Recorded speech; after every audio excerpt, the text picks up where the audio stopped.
Naiz irratian, bigarren kafea.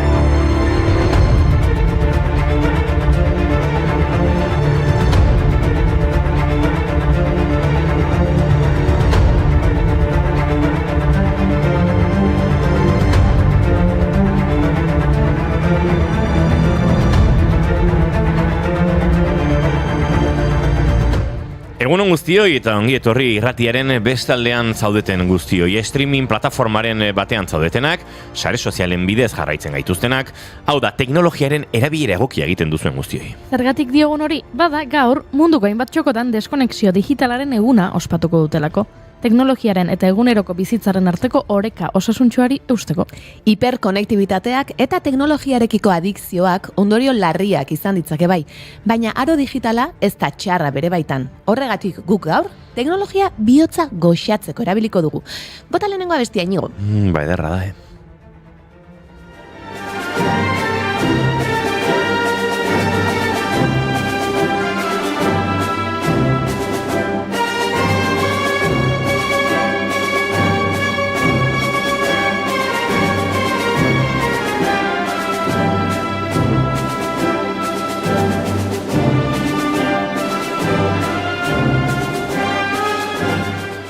Oso ederra bai, 1875ko martxoaren 7 Maurice Ravel konpositorea jaio zen Ziburun.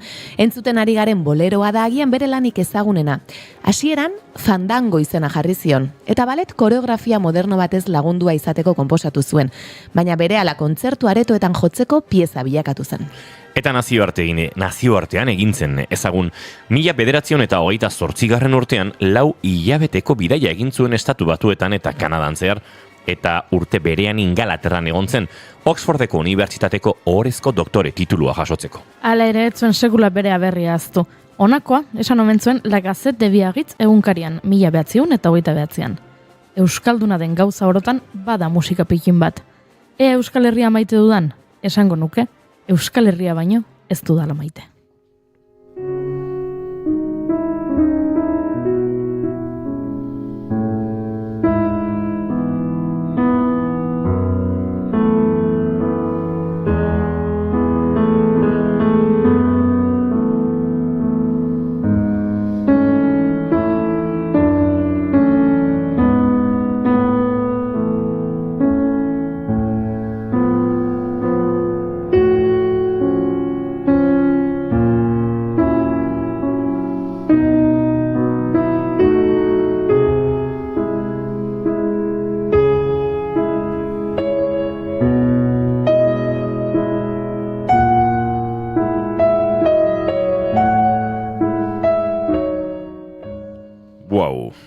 Ematen du horrela geratzeko, Entzun eta entzun, ostira loiz oso honetan. Baina tira, guazen nazioartean ezaguna den, beste artista batekin. Gaurko egunez jaio zen Pierre Mondrian, laukitxoen margolaria, Holandan.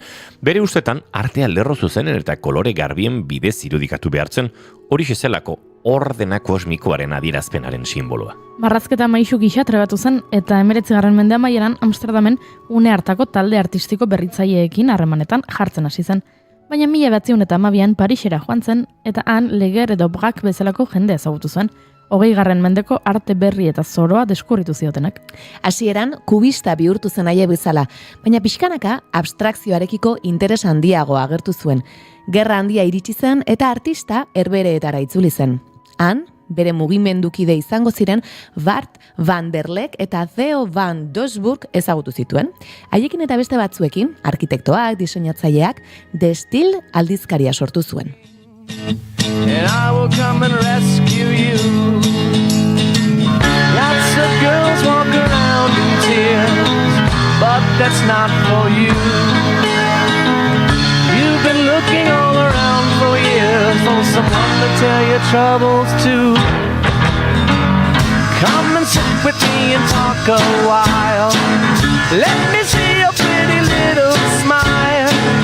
Put your troubles Aldizkari horrekin talde honek unibertsuaren egia absolutuak irudikatu nahi zituen. Une horretatik aurrera Mondrian kolore primarioen, planoen eta lerro zuzenen bidez soilik adieraziko zen. Baina drama. Bai, Van Desburg diagonalak erabiltzen hasi zen. Diagonalak! Hainbeste lerro monotonoz aspertuta. Eta Mondrian iraindua sentitu zen. Horrela taldetik bananduko zen alako sakrilegioagatik diagonalak erabili zituen. Astakeria. Bururatzea ere. Ondoren, bere ikuspegi artistikoa esportatu zuen, Londres, New York, eta aurreko zurruntasuna galdu zuen. Agian jaza izan zen, edota agian sagarrandiaren kosmopolitasun. Epa. Start spreading the news. I'm leaving today. I want to be a part of it. New York, New York. These vagabond shoes are longing to stray right through the very heart of it. New York, New York. I want to wake up in a city that doesn't sleep and find I'm king of the hill, top of the heap. Begira, topatu dut, Mondrianekin lotura bat. Gaurko egunez, jaio zelako Eduardo Luigi Paolozzi eskuziar eskultorea pop art delakoaren aitzindarietako bat. Eta berak badu Donald Duck meets Mondrian izeneko artelan bat. Izan ere Mondrianen itzala luzea da. Eragin handia izan du ez soilik beste margolariengan baita musikari edo diseinatzaileen artean ere. Yves Saint Laurent moda diseinatzailearen soineko bilduma bat eskaini zion margolariari eta La Vie Claire txirrindularitza taldeak 1980ko hamarkadan erabili zuen maiota bere margolan batean inspiratuta zegoen. Jantzi eta modazari garenez bitxigiria bat. Gaurko egunez jaio zen Whitcomb Jetson, estatubatuar makina saltzaile, ingeneri mekanikoa eta asmatzailea kremaiera modernoaren sortzailea. Kremailearen ordez txilborra azpian botoiak izan balitu Sevilla eta Karmelek aditu dezala esatezun politena zala Lepua mia eta gerrilla zabala meta belarra bezala Limoia gazitik gaina grasitikan ere badu Zapatek ez zituzte kremaierak izaten, baina guk zapatagileak aipatu behar ditugu jarraian. Duela 165 urteko gertakari batengatik. 1860ko martxoaren 7 mila emakume grebalarik emakumeen prozesio handia antolatu zuten Amerikako estatu batuetako liniriko zapatagileen greban. Emakumeek borrokan parte hartu arren, gizonezkoek haientzako soldata hobekuntza negoziatu zuten soilik. Emakumeena negoziatzeak porrota ekarriko ziela esanez. Emakume grebalari askok greba egiteri utzi zioten noski. Zaintzailea, babeslia, langile goxoa irusa Gure familia naizta, neoiz ez egin aitortza Gure amatxi izan zen, eskua eta bihotza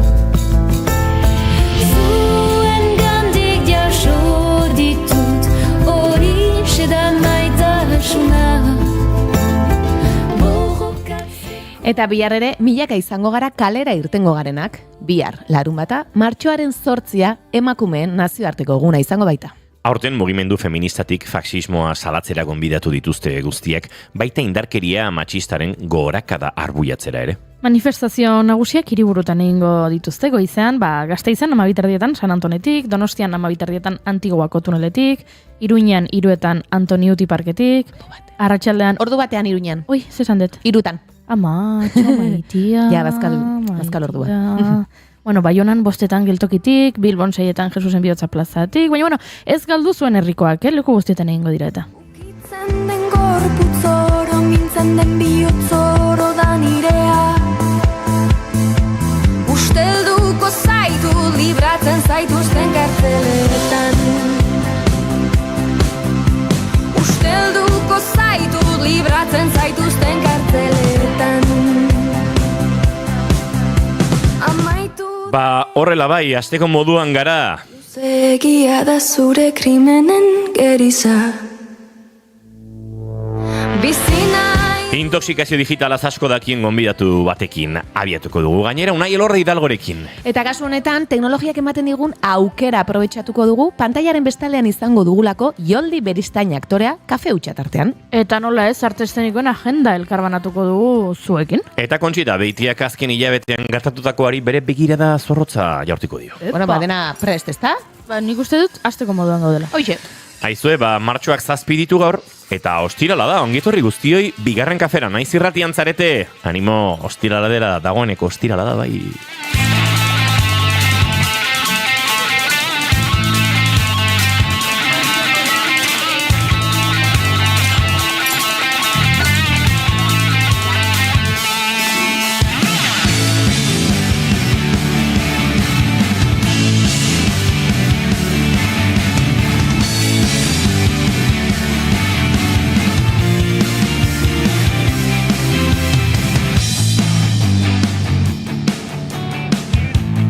Zuekin Oiana Maritorenak enbe anderea, egunon. Egunon. Ze ondo ostirala, nabari da, Earki. Ai, beste galbana egunak atzean utzit da, eta hau bai ostirala. Goiuriz Izarandia, egunon. Egunon. Ondo? Nekatutak. Iritsi da ostirala. Bai, kosta zaio, Altza burua. Ez. Gaur Gaur burua betokin. Gaina ez dut lertzen esaldi hoi. Altza burua ostuen etortzen bare? Bai. Ointxa salduko. Ez gustatzen. Zatik. Baina, itze godu. Eta izketan ari zeizuena, Inigo Asensio Lurbide, oraintxe gure laborategian eskeita hartutan erabe baten moduan datorrena, Unai Elordi Hidalgo, beti gazte gure adimen artifizial aditua. Eta esan dakoa, gaur bigarren kafeak 9:26 garrena du, goizak 10:19 minutu, martxoak 7, gu 3, Laister 4 izateko asmotan, eta zuekin, milaka hurrengo 2 orduetan, bat egiteko asmotan ongetorri naiz irratian zarete, bigarren kafean.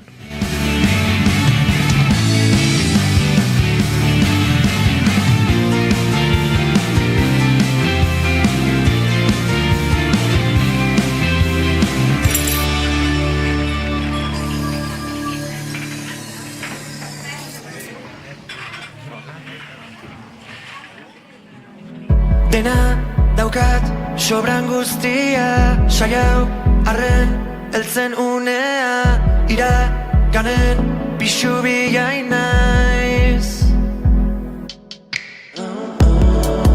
Igeri nahi ura ez da gardena, zenbat ibai bakarra ez aldasena, nola izan inor izan gabea, inorena. Zai gaude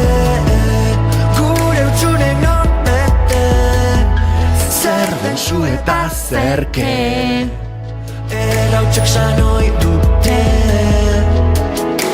Zai gaude gure utxunek norbete, zer den zu eta zerke errautxek sanoi dute. Gartxot unzainen gauren kantutzarronekin abiatuko dugu gorkoa, falta motatzen dugu Gartxot, Bai. Abandonatuta gauzka, baina bizitaren batein marko digu horrela goren batean. Mesedez. Egia da, azte azkenero bere gomendioen musikalekin pixkat goxatzen dugula arima, baina bere presentzia eta sarrera mitiko horiek hortxe eramateko kafea eta bai, berin pront hori eta gainera disko berria prestatzen dabil. Bueno, 1000 saiora etorreko da, ez da? Igualan primizian jo behar digu disko bereko kanturen bat. Ara?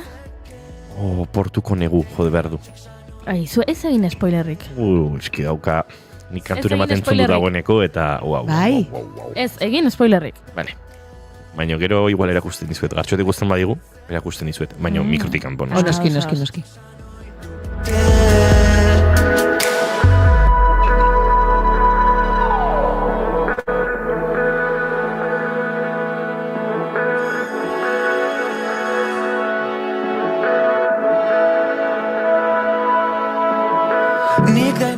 Nik esan dut 4 izango ginela, baina teknikoki Unai Elordi iritsi dan momentu honetan goiuri 5 izango gara bigarren kafean. Bai? Bai. Gorka hemen dago? Gorka Santisteban ez dago. Baina txataren bestaldean badago, egunon zer moduz. Ez nik esaten, hemen, guai. Hemen bertan? Hemen bertan, lau ginen, Unai Elordi iritsi den arte. Bai? Bai, orain ja pos gara, Unai Elordi dalgo, egunon. Egunon, baina ez enteratzen zataz. Nola da posible? Ezakit. Bueno, izu, hortxe utziko dugu. Misterioa nutziko dugu, Unai. Ni gustatzen zait misterioa. Nik izan da misterioa, así que nire hau ere mikrotik kanpo, dena mikrotik kanpo gaur. Vale, zora gari. Entzuleok... Ez que, claro, gaur deskonexio digitalaren mundu eguna da, tardon. Hainbat sekretu ezin dira kontatu, baina egunen batean kontatuko dizkizu.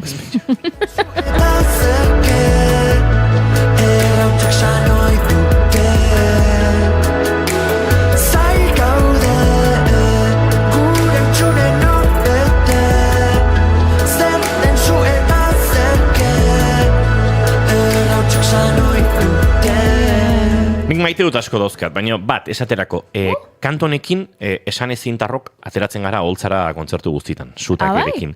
Eta, kantua entzuten dudan bakoitzean sortzen dit alako zirrara puntu bat, zuzeneko baten atariko giro hori, beti gabiltza ez da baidan, zenbagarren estribilloan doa, jaterako gara, pixka beranduago, ez gara oso trebeak olako kalkulo onak egiten, baina kantuarekin atera, zain gaude, eta pixkatola kantuan, eta amaitzen da kantua, eta harri hasten da. Tukutan, ez da inolan patroia, harri, sentitzen dut. Jakin beharko nuke beste ariz, kantua ujota gero, baina bai, oso rollo ona sortzen didan kantua da, eta eramaten nagoena kontzertu girora, eta gaur San Agustin kulturgunean Izaki Gardenaken aurretik jotzen ariko gara esan ezin tarrok. Eta gogoa bulurretarako, oso gustoko du leku hori, inoiz jotakoa naiz bertan, eta Izaki Gardenakekin ez dugu inoiz jo, eta egia esan estimatzen dudan, asko estimatzen dudan talde bada, eta daukat gogoa.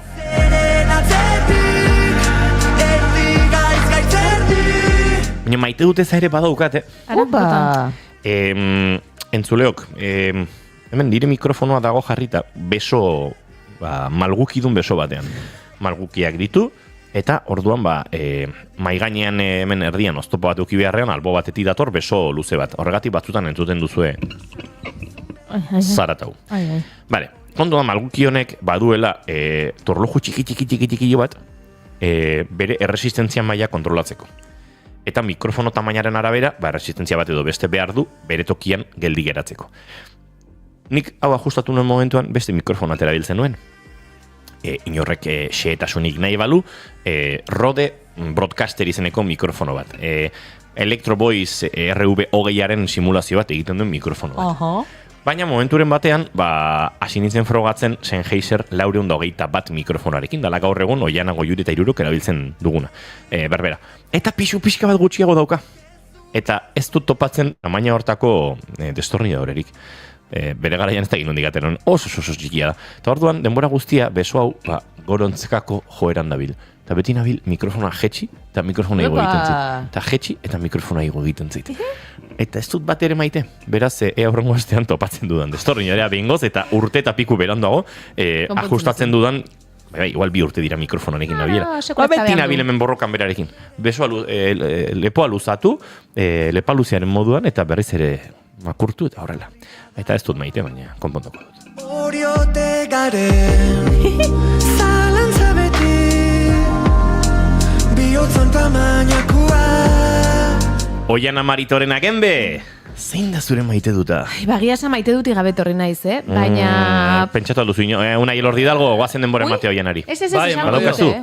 Bueno, besterik gabe esango dute, oso simplea izango da. Gauzak horrela ez dira egiten Oiana. Ez, baina gure entzule jakin barrotek guk egunero denbora bat eskaintzen diogula maite duta behar bezala landu, sakondu eta pentsatziari. Ez entzuleok gezurra dela. Maite dut, ez dakit, egia da aurten Tolosako inauterietara ezin izan naizela etorri, eta penarekin gelditu nintzen, ze aurreko urtetan eta oso ondo pasa izan dut parte hartzen, eta baina, egia da, igandean Donostian egon nintzela, eta pozik pasa nuela goiza bertako inauteriez gozatzen, eta poztu egin ninduela olako giro bat ikusteak. Egia da ni beti nahiko kritikoa izan naizela Donostiako inauterietako, batez ere desfilearekin, eta entzuten ditudan musikak, eta ez ditut jasan, batez ere jendeak erabiltzen dituelako gai batzuk eta gero jartzen duzu musika bat gaiarekin inongo loturarik ez duena eta hori ezin dut ulertu. Eta ordun beti izan naiz nahiko kritikoa eta bueno, ez dala bizi, herrian jaigiro hori eta bar, baina igande goizean nik sentitu nuen badagoela beste inauteri mota bat ere Donostian, badaudela konpartxe batzuk urtero ateratzen direnak, eta beste lan mota bat egiten dutenak, eta horietako bada eskolako lorezainen konpartxa, eta euskal giroa sentitu nuen, bulebarrean ere dantzan nahitu ginen, euskal dantzekin, eta bai, sentitu nuen, badagoela itxaropen pixka bat, hirian ere beste inauteri mota bat bizitzekoa, eta oso pozik atera nintzen, eta gainera konpartxa horretan parte hartzeko aukera sentitu nuen, eta esan nuen, badago hiri honetan oraindik bidetxo bat edo lekutxo bat, bertako kultura zabaltzekoa, inauteri ezberdin batzuk bizitzekoa, eta jaigiro bat. Eta horre, poxa mantzidan, eta pospozik nintzen etxea, naiz eta Tolosan ezion. Nik beste maitu da dauke inauterikin lotuta. Bota. Nire kuadriako WhatsAppean hasi dira, inauteritako xelebrekeriak botatzen. Ez da ikusi duzu, unai? Ez ikusi. Oso ondo. Unai nire kuadriakoa da, baina oso profesionala da, eta hemen bigarren kafera etorri da mugikorra, deskonexio digitalan daukaz. Zizena gaur goizen? Bai, duela 8 minutu edo. Espidatu estetin. Eta zuzari zinen duela 8 minutu koreko WhatsAppa irakurtzen. Sakonki programa prestatzen eta gure entzulek ulertu. 8 minutu ja programa egiten. Nik WhatsAppa beti hogat irikita. Hemen bai. Ordenagailuan. Bai, zehose gertatzen. Joara izpuru lankideak zate, aizue inigo, entzuten zaizue delay puntu batekin edo zerbait gaizki dago edo ajustatzeko edo julengo ikutxak esaten digunean txisteren bat edo horrelako gauzak. Gu erabat konektauta gauden erratxoi bat gara. Streamingez, sare sozialen bitartez, WhatsAppez, bideo guztietatik. Naiz eta gaur deskonexioaren eguna izan. Eta zer diote zure kuadrian? Aizue, inauteitako txaskarrioa. Larramendiko gasolinerako tipoa lanea dijoa goizen goiz, eta lako baten, sokorro, entzuten du.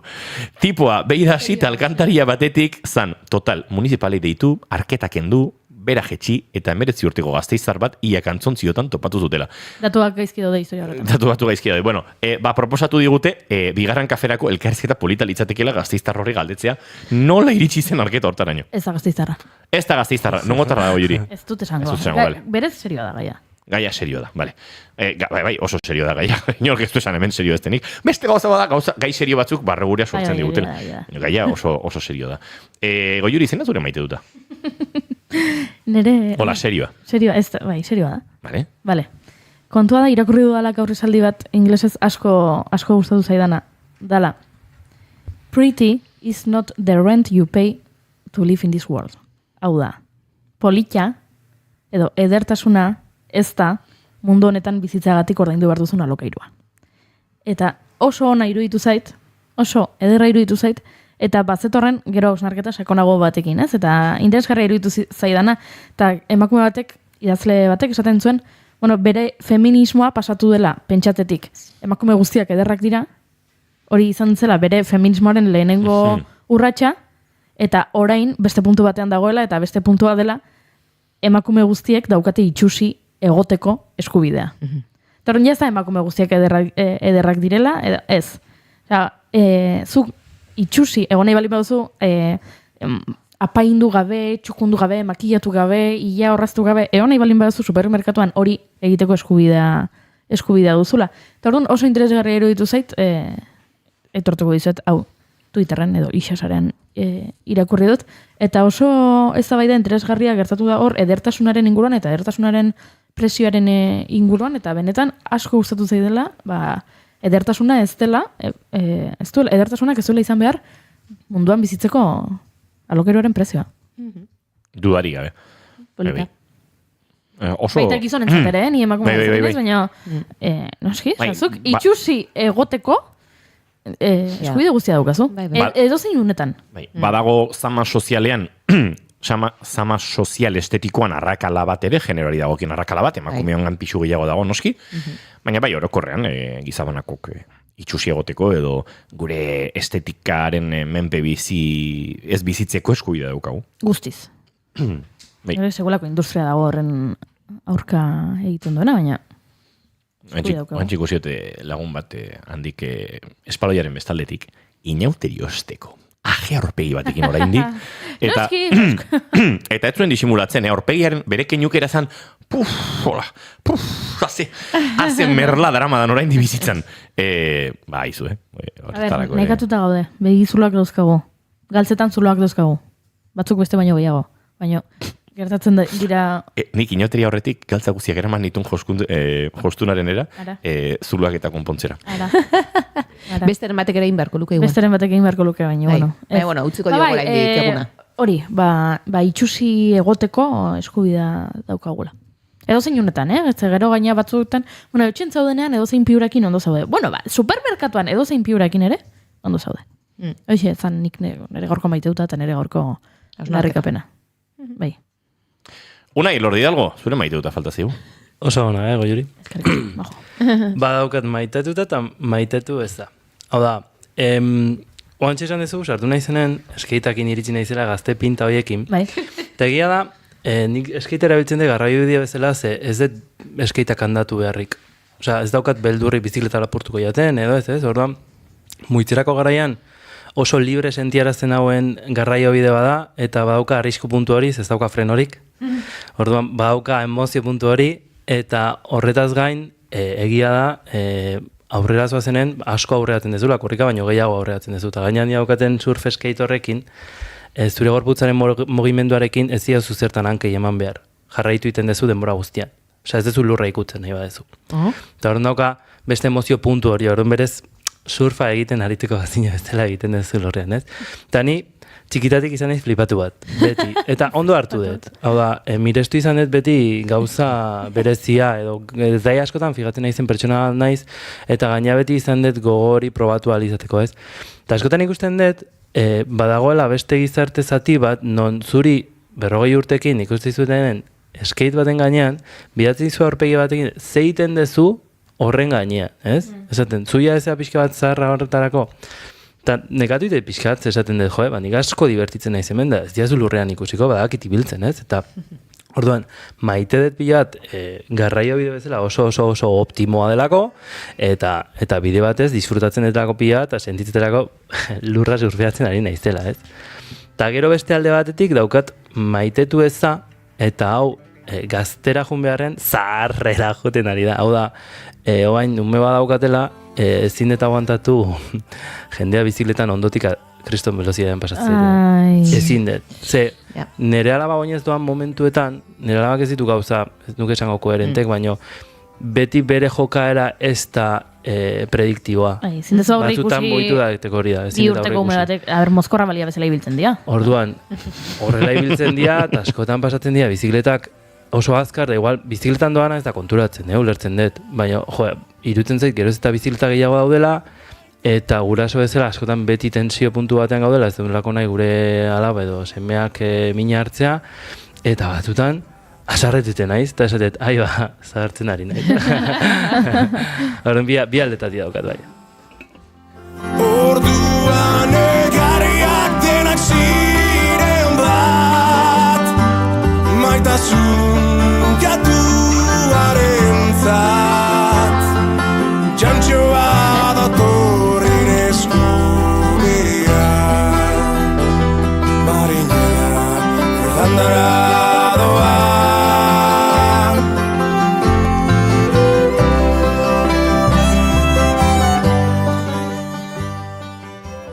Eta deskonexio digitalaren mundu egon honetan, etzaigu bururatu ditea oerik Unai Elordi Hidalgo gurera gonbidatzea baino. Agian, deskonexio digitalaren beste mugan dagoen pertsona ez adikzioa duelako teknologiari hori, ez guk esango hori, berak esango digu egia dena. Hala ez, baizik eta teknologian oso aditua delako eta mundu digitalean oso jaioa delako eta oso ondo moldatzen delako. Hainbesterako bidaltzen dizkegula kontzeptu batzuk guk ulertzen ez ditugunak.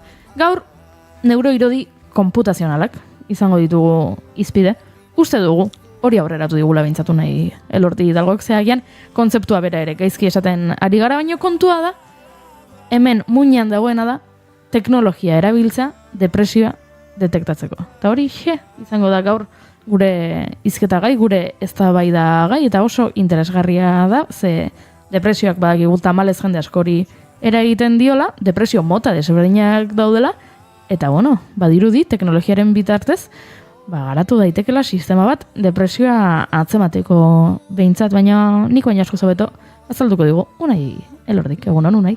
Superondo azaldu zuen. Egia da, gaur, gustatuko litzaiake, zuek nire lehenoko lanean neuken nire egunerokotasuna ikustea, ez? Etortzeizu pertsona bat, eta esateizu nahi dula detektatu depresioa, medikoa delako, psikiatra delako, edo psikologoa delako, ze konturatzen da, gaur egun erabiltzen dira metodologia hauek depresioa detektatzeko ez dutela balio. Eta ez esan nahi honekin, depresio mota ezberdinak kokatuta egon arren, askotan pertsona multzo bat sartzen da depresio tipo konkretu bakoitzean. Eta konturatzen dira, terapia berdina aplikatuta pertsona guzti horiei, beraien erantzunak dira oso ezberdinak, ez? Eta askotan erabiltzen den erabakarra izaten da psikologoak edo psikiatrak berak daukan entzuteko gaitasuna, eta estetik test moduko galdera batzuk non, nolabait zientziaren bitartez, psikologiaren zientziaren bitartez, demostratu den, jakin daiteken pertsona hori depresio momentu batean dagoen, edo ez? Egia da, depresio tipo ezberdinak egon daitezkela, orduan askotan gertatzen dena da, medikuak batzuekin asmatzen dutela, baina besteekin ez dutela asmatzen, ez? Orduan, lehenengo puntua izaten da, zuri tortzen zaizu horrelako mediku bat, eta galtzen dizu, nik nahi eta hau soluzionatu, zer egin dezaket. Badakit adimen artifiziala hor dagoela, ez? Orduan askotan, guk lagundu behar izaten dio pixkat kokatzen nun egon beharko litzateken, ez? Adibidez, lehenengo irudia burura etorri altzaizuna da, eta zergatik ez ditu grabatzen paziente ezberdinak, beraien ahotsa grabatzen, eta nolabait galdera batzuk egiten bera ikusteko bere aurpegiko espresio horien gaitasuna nola den, ez? Azkenean medikuak badakite pertsona depresibo batek apatia demostratzen duela, ez? Toran askotan gertatzen dena, berreun paziente tratatu behar bali dituzu depresioarekin, da ez dizula denbora ematen hori dena aurrera emateko, ez? Orduan, lehenengo pausu hori izango zen norbait grabatu, bere ahotsa ere grabatu, baina horretaz gain, kombinagan ezake ere, ez? Galdera konkretu batzuk egin ahal izatea, edo galdera horiek aprobetxatu ahal izatea ikusteko, ez? Eta orduan zertatzen da, momentu horretan, ez, emozionatzen da pila bat medikoa, ez, esaten duago, teknologia erabilikoet eta lortukoet 10 paziente tratatzetik 100 paziente tratatzea, ez? Eta irizena proiektu bukaera, eta ez du jaso esperu duena. Eta pentsatu ez zein zergatik. Edo, esan genezake, imaginatu ez, medikoak bere buruan dauka, eukiko dula sistema bat, esango diona, depresioa dauka edo ez dauka, ez? Eta eguneko batean asmatuko luke, ez? Ezkenean, hor bi gauza daude. Lehenengo izango zen sesgoa, ez? Esatea depresioa daukazula eta ez daukazula, problema bat izan daiteke. Baina problema asko handiagoa da, esatea ez daukazula eta dela, ez? Nahiko gertuen zaitezke eta beti gongo da supervisio bat, ez? Baina hor askotan, lehenengo arazoa izaten da, teknologia aplikatzen ari garen momentuan, datu horiekin zer gertatzen den, ez? Naiz eta enpresa handiek nahi duten datuekin, enpresa txikiek edo ikerkuntza zenturak ezin dute hori egin. Beraz, pentsatu, paziente horien datuak oso nivel altukoak direla eta oso nivel pribatukoak direla, ez? Orduan, anonimizatu behar dituzu, eta askotan izaten den arazo handienetariko da, ez dauzkezua nahikoa paziente hori egiteko, edo nahikoa paziente gogoarekin hori egiteko. Ze datu bilketa guzti hori egin behar ezun momentuan, benetan zaila, zeuki behar ezu igual pertsona, ordu erdi, ez daukana gogorik ezertarago bere izitzan, eta behartzen dezu, beak baiet esaten dizu, ez? Baina ez dago, ez da izako bombak jaten. Eta gizu, dago momentu batean, non ez dago bere bizitza ondo pasatzen ez, eta orduan, zuk jasoten dituzu parametro ezberdinak. Eta parametro horiek izan daitezke aurpegiko mikroespresio fazialak detektatu alizatea, hau da, posible izango zen, irudi batean, esatea, apatia edo apatia antzeko zerbait tristura hori ez, definitzea, eta beste aldetik, ahotsaren tonalidadean, jakin zen ezak guk ere detektatzen dugulako, ez? Gaur pixka apatxal zaude, ez? Hori ebiak kombinatzea, ez? Eta bai ikusi da, denborarekin ere funtzionatzen duela nahiko ondo. Baina hori da, diagnostikoa kanpotik egin alizateko. Bai, orduan, zuek imaginatu, goaz proiektuarekin esatero, bueno, sartuko dugu hau eta hau.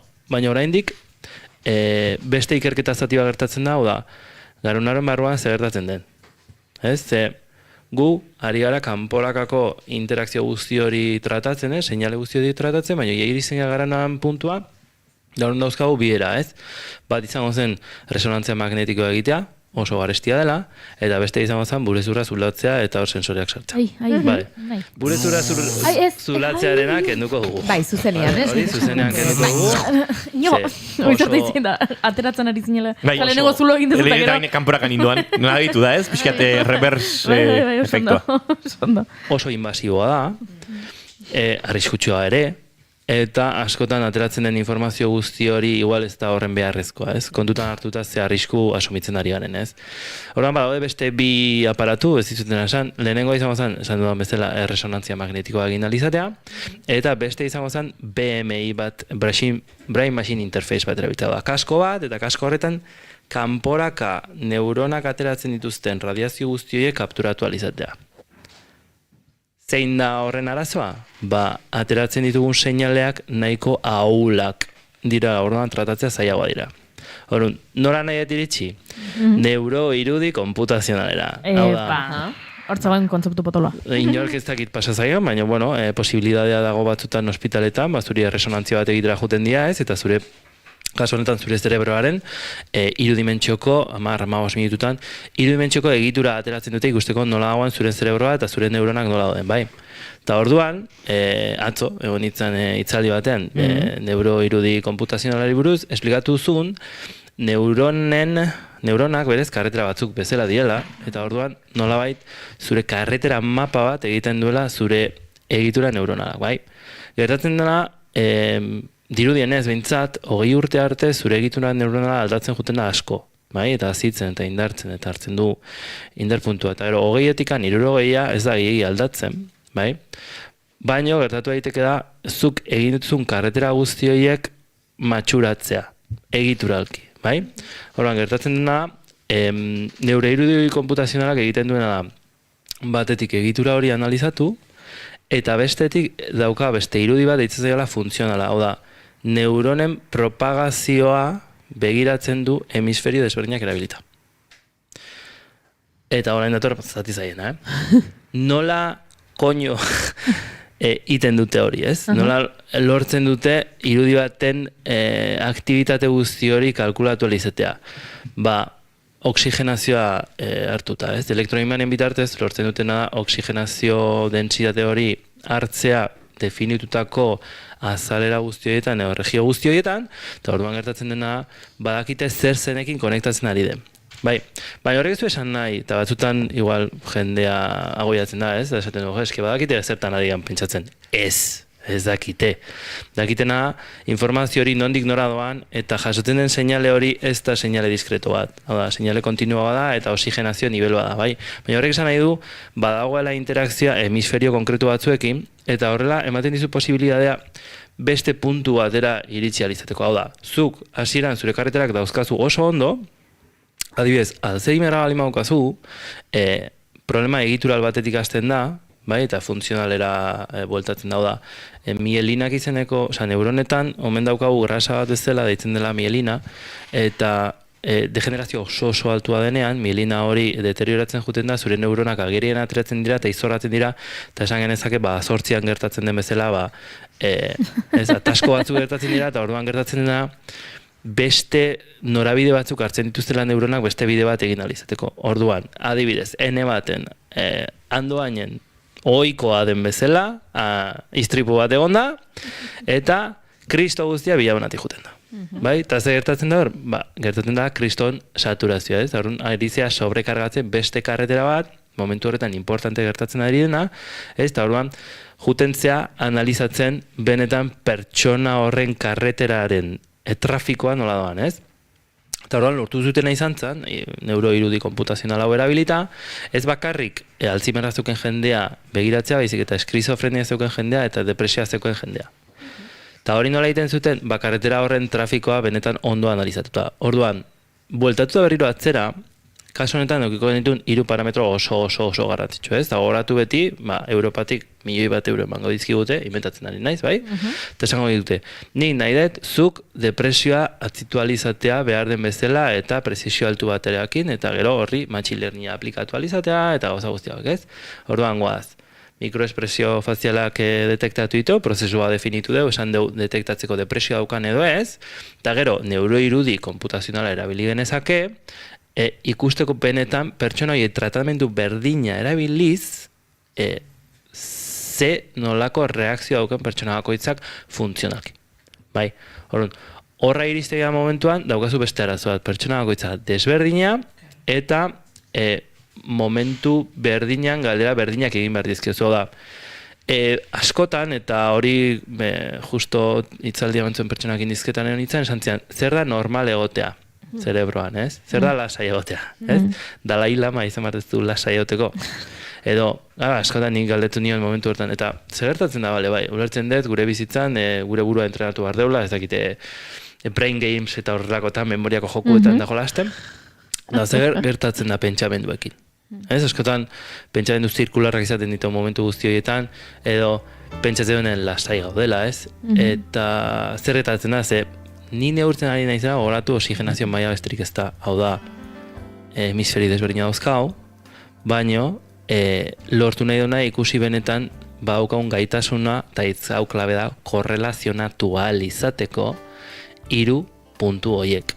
Eta hori da klabea, ez? Eta neuroirudi konputazionalak ematen dizun gaitasuna ikusteko benetan zure buruaren barruan zer gertatzen ari den, edo zein dan bintzat bere jokaera tratamendu hau jarraituta, eta beste konklusio batzuk atera izatea. Ze askotan informazioa falta zaigu. Orduan, atzo hori entzun nuen, da esan, ze gauza interesgarria izan daiteken garuna iriki gabe. Ez, informazio guzti hori analizatu agilazeta. Eta horretarako, erabilizakezu machine learningeko algoritmo desberdinak, ikusteko hemisferioak ez dira bat eta bi, hemisferio pila daude, zerebeloa, nik ez dakite, burbuinari buruz ez dakite zer, baina hasten naiz konturatzen ze potentzial dauka mundu horrek, eta EHUn bertan egiten den ikerkuntza bada, eta biomedizina munduan erabiltzen den.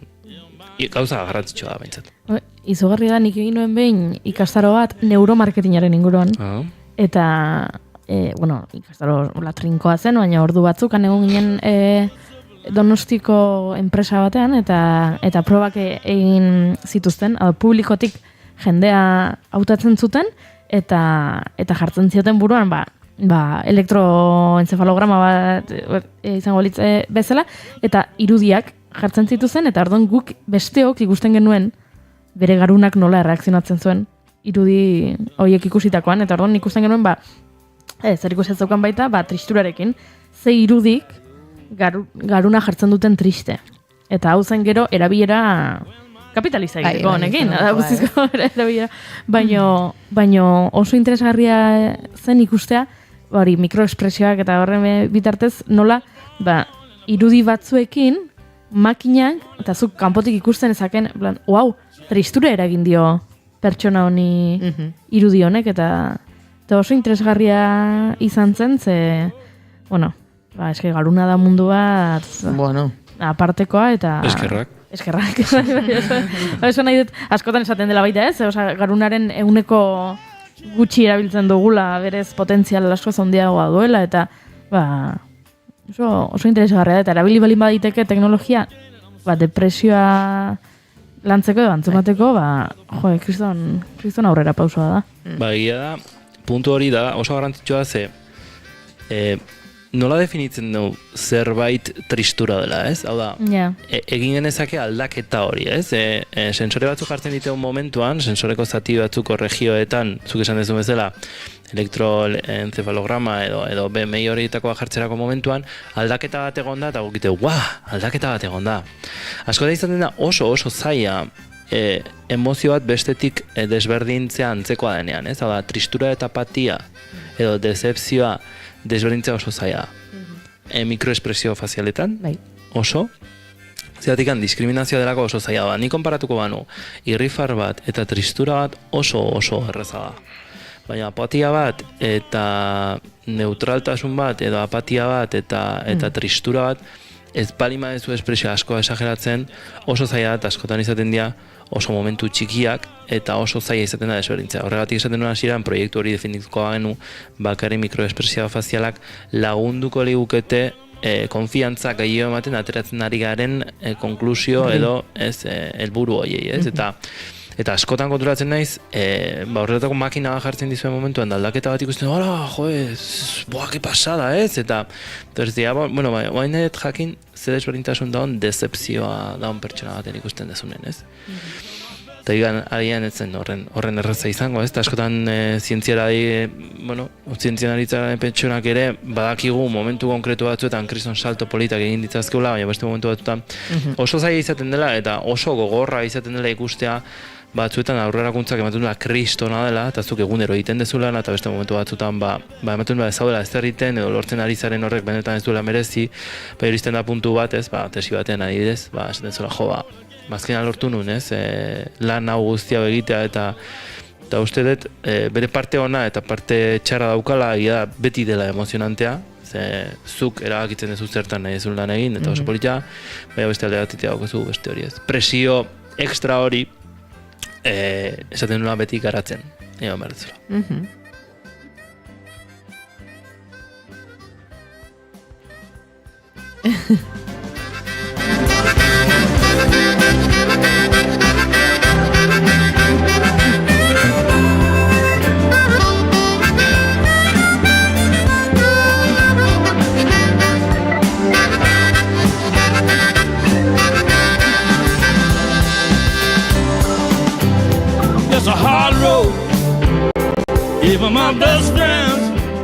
Hemen oso zaila iruditzen zait, eta ego aipatu dugu pixkat gainetik edo, depresio mailaren kontzeptu hau. Ez dago, depresioa ez da bat eta bakarra, aipatu dugu, baina zu depresio batzuk mugatzen dizute dena, oetik ateratzea, badago jendea lanera joaten den depresioa dauka, eta diagnostikatzen diote, baina da, ustakit nola esaten den, funtzionala, depresio funtzionala, edo alako zerbait, gaizara zu lanera joateko, gaizara autobus hartzeko, gaizara dena delakoa, baina depresioa daukazu oso zaila iruditzen zait, fintzea hori, hau da, teknologiaren bitartez detektatzerakoan, teknologiak detektatu alizatea, depresio ohikoenetik, beste...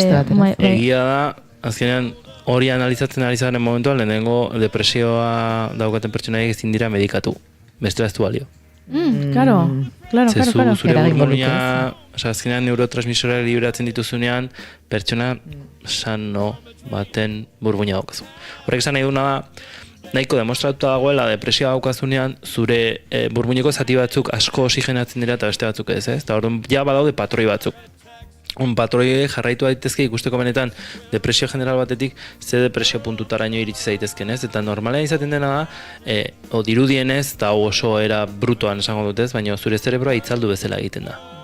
Eta zure zatitxo batzuen oxigenazioa jaisten da, eta minimora iristen da, ez? Eta orduan, askotan zaila izaten da, depresio tipoa ezberdina detektatu alizatea, baina gauza ezberdina kombinatuta ere beste tipotako helburu eta konklusio batzutera iritsi zaitezke. Orduan, erakutsi zigun argazki bat esaten pertsona sano batek normalean bere egoera neutralean eta kolore bitartez egiten zuen, ez? Eta zati hau, izaten ditu piztuta edo gorrituta, ez? Oxigenoz fuerte dagoela, ez? Eta beste alde batetik, esatezun bida, eskizofreniko baten zerebroak dauka, zerebroa oso aktibatuta, baina beste guztia dauka oso itzalduta, eta kolorekin ikusten zen superargi, esatezu, bai, karo, erakusten dizkizutelako koloreak, eta kolore ezberdintasuna ikusten dezu, eta jazta, ez? Baina, ikusten duten arazo bat da, hau, badela beste zerbait, baina honek ere bakarrik ezin du delimitatu benetan hau gertatzen ari denik, eta gainea esango nuke ni honetan naiz irudia prozesatzen baina naiz aditua, baina ez grafo kontzeptu guzti hauek benetan ondo analizatzen azkena helburua da, goirik esan duen zela, depresio funtzional hori nolabait zure zerebroak eukitza gaitasuna berriro bueltatzeko, ze azkenean problema funtzional horretatik, bai, karretera hoien trafikoa beste toki batzuetara bideratze bali baduzu, batzutan neuroplastizidadeangatikan zure egitura hobetzen da. Baina dirudienez ere, omen dago zerebro estilotipo bat propensogoa dena, ez? Amigdala handiagoa bali mauka, holako zerbait presiora eroitzeko. Orduan daukazu kanpoko influentzia, daukazu zure zerebroaren egitura, zure zerebroaren funtzionala eta zure bizitza nola izango den, ez? Orduan dauzkazu faktore asko, daukazu informazio asko, eta azkenean helburua zein izango zen, bakoitzentzako tratamentu desberdin bat egotea, ez? Bai tratamentu kimiko bat, eta bai terapia, behar bali bada, claro. Eta terapia bat pertsonalizatua edo, ikustea behintzat ze tipotako, eta hori askotan psikologoek lantzen dute, baina bidea erreztuko liokete asko, batez ere hasieran psikologoak probak iten egoten dira ikusteko benetan pertsona horri gertatzen da askotan, pertsona gehienei ia berdina gertatzen zaie, baina horrek ez du esan nahi beraien erantzunak berdinak izango direnik, ez? Eta orduan zati horretan oso problema konplexua da, baina, irutzen zaite zerebroaren analisia egin alizateak ere lagundu dezakela ez bakarrik depresioa detektatu alizateko, baizik eta asko zaratago juteko, ez ikusteko, benetan, burmuin sano bat nola egituratuta barko litzateken, eta zen nolako gimnasia egin liteken, ze gaur egun esaten da gimnasia izaten da beti brain games eta horrelako gauzetan ibili alitzatea, zure burua entrenatu alizateko. Ze dirudienez, zure burua ondo entrenatze bali madezu, fisikoki kirola egin bali madezu bezala, ukazu probabilitate gehiago, arazo kognitiboak ez izateko, ez? Igual aratago ere jun gaitezke, ez? Esan dezake zuk daukazun pentsatzeko eragatik eta bizitzeko eragatik eta daukagun gizartearen eragatik, nola sendatu gaitezke gaur egun daukagun karrera konstante honetan, ez? Gauzak lortu ahal izateko eta beti beldurrez josi eta ez beti arriskoa ikusten ari gara, eta arriskoa oso ondo dago, bizira uteko balio du, baina bere arazoa, kortisola eta gauza guztiak ekarri ditzazke, beraz, iruditzen zaigu gai bat oso interesgarria, ez da lehenengo aldi izango ekarriko etela, ze, oain nahon ikerkuntza zentru honetan neuroirudi konputazionala prozesatzen ere ibiliko naiz, beraz, itzengo ditu olako gauzetaz, xua behago, gaurko agian nahiko dentsoa izan da, baina, ez, dentsoa izan da. Baina oso interesgarria, bai. Eta gaur neukan goga pixkat, agian entzulen batek zerbait berria ikasi du, edo, zerbait berria. Gauza berria asko ikasi ditu entzuleak zurekin gaur nahi, baita guk ere. Eta, orduan, beti ez da izango, ez, ChatGPT eta beste horrelako gauzak askotan beti notizia berdinak izaten dira eta askotan errepikatzen dira, orduan, aldatzegatik pixkat. Zinez interesgarria, Unai Elordi Hidalgo asteburu ona pasa, eta laizter arte. Gero arte. Aindu.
Naiz irratian, bigarren kafea. Goizeko amaikak ditugu eta bagoaz azken ordukoaren bila estudio zentraletara Itxaso Leon lankidea antxe dugu. Eta Itxaso, egunon? Kaixo, egunon, kontatuko dugu Pello Otxandiano EH Bilduren legebiltzarreko bozeramaileak iragarri duenez, astelenean bilera sorta hasiko dutela sindikatuekin, enpresaburuen elkartekin eta beste eragile ekonomiko eta sozial batzuekin euren iritziak ezagutzeko eta ziklo ekonomiko berriari nola aurregin zehazteko. Berarekin batera prozesu honetan parte hartuko duten Nerea Kortajarena programa idazkariak eta Ander Goikoetxea industria arduradunak. Otxandianok adierazi duenez, bilera hauen helburua egoera ekonomikoari buruzko diagnostikoa partekatzea eta aberastea izango da sindikatuen, enpresa erakundeen eta beste gizarte eragile batzuen iritziak jasotzea dute asmo ziklo ekonomiko berriari nola aurregin definitzeko. Eta gaur goizean iritsi zaigun beste albiste bat, errepidetatik, kasu honetan, basurden harrapaketak izan direla Güeñes aldean, eta trafiko handia eragindu horrek Bizkaia 636 errepidean Lakuako Segurtasun Sailak jakinarazi duenez. Gainera, pertsona bat zauritu da 2 autok eta obra publikoetako furgoneta batek istripua izan ostean, azken hori errepidea garbitzera zijoan harrapaketaren ondoren. Segurtasun Sailak oraingoz ez du zehaztu zenbat animali harrapatu dituzten, goizeko 7 aldera gertatu dira 2 erreietan harrapaketa hoiek, Balmasedarako noranzkoan eta Bilborako noranzkoan. Errepideko garbiketa lanetara obra publikoetako furgoneta joan da, eta esan bezala istripua izan du horrek ere, ezbeharraren ondorioz pertsona bat Bilboko osasun zentro batera eraman behar izan dute, eta autoilarak sortu dira, baina goizeko 8:30 aldera konpondu dira. Eta oraintxe errepidetara begira jarrita ez dugu berri esanguratsurik aipatzeko, baina bai esango dugula bypassa ezarri dutela AP bat errepidean 125 eta 156 kilometroen artean, Bergaran, Lesarriko tunelean, hortaz errei bakarra egongo da norantza bakoitzean, kontuan hartu. Besterik ez haueko orain arteko kontuak, ordubete barru itzuliko gara. Eskerrik asko Itxasolioan, goizeko 11:02 minutu, bagoaz aurrera mentxe, bigarren kafean.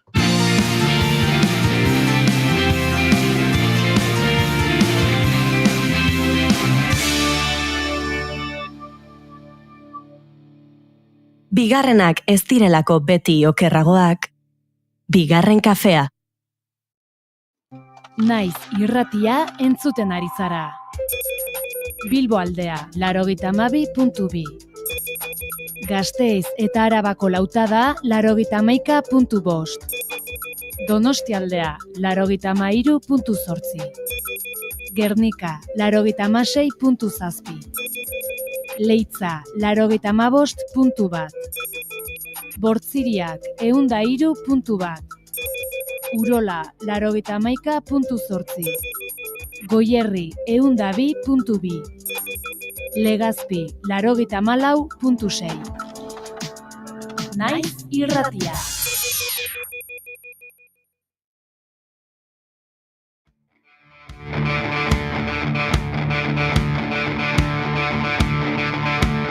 Ertzetatik erdira, atzetik aurrera, zulorik zuloeka, barreraz barrera. Emakumeak plazan egin du karrera, izan zirenei esker, gu ere bagera.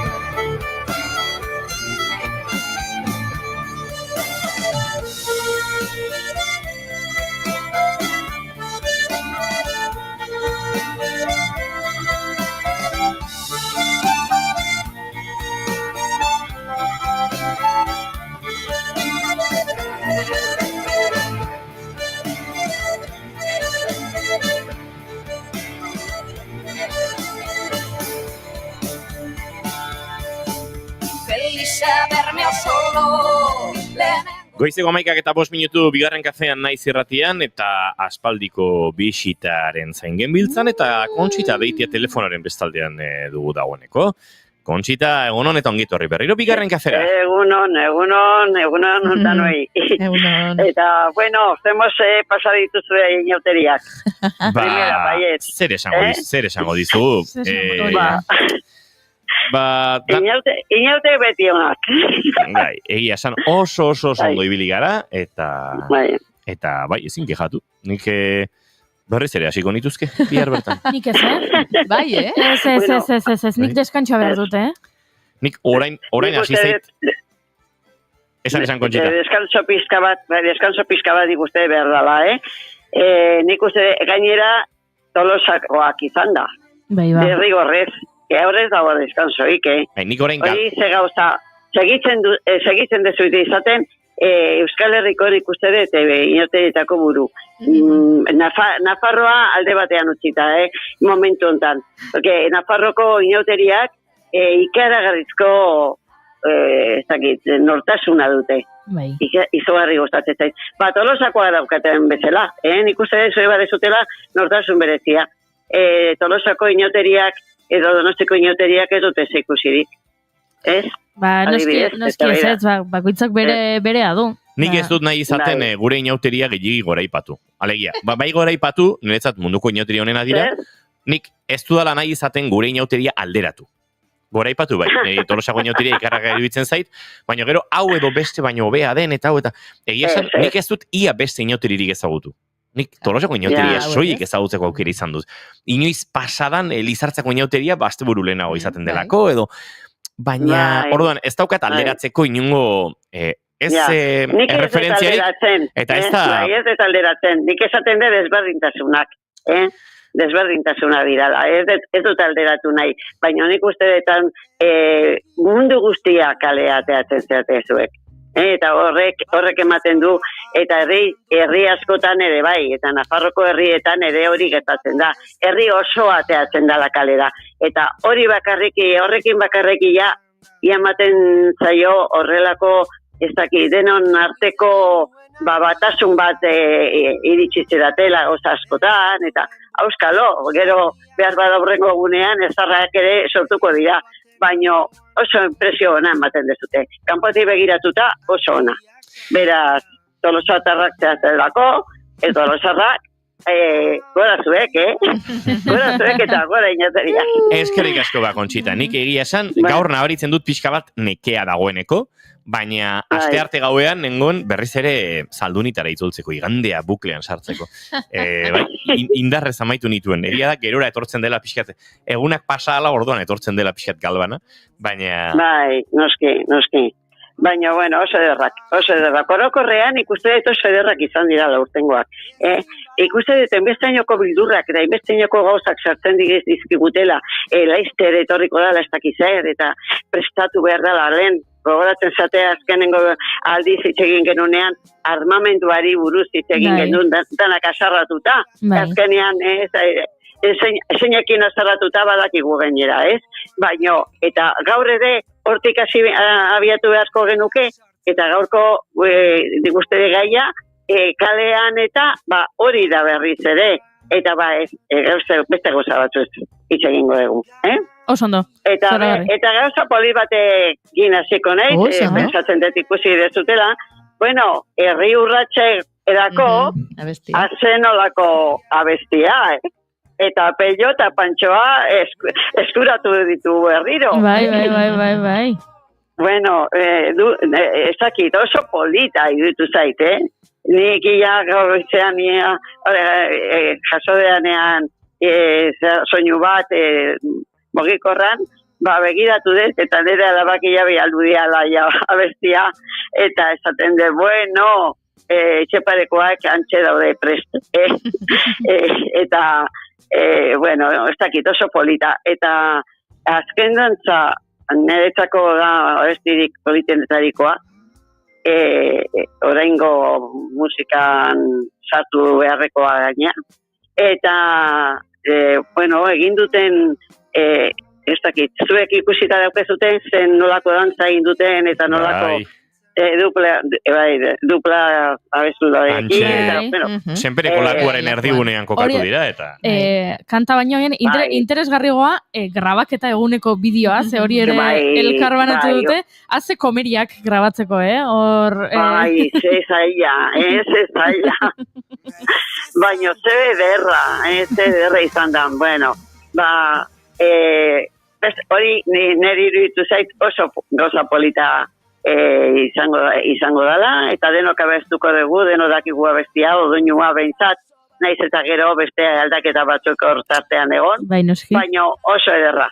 Eta gero, gaineak ahora zizate, Rabelen boleroakin, eta, bueno, horrei, bueno, ya, ematen du, ya, sekulako pozo.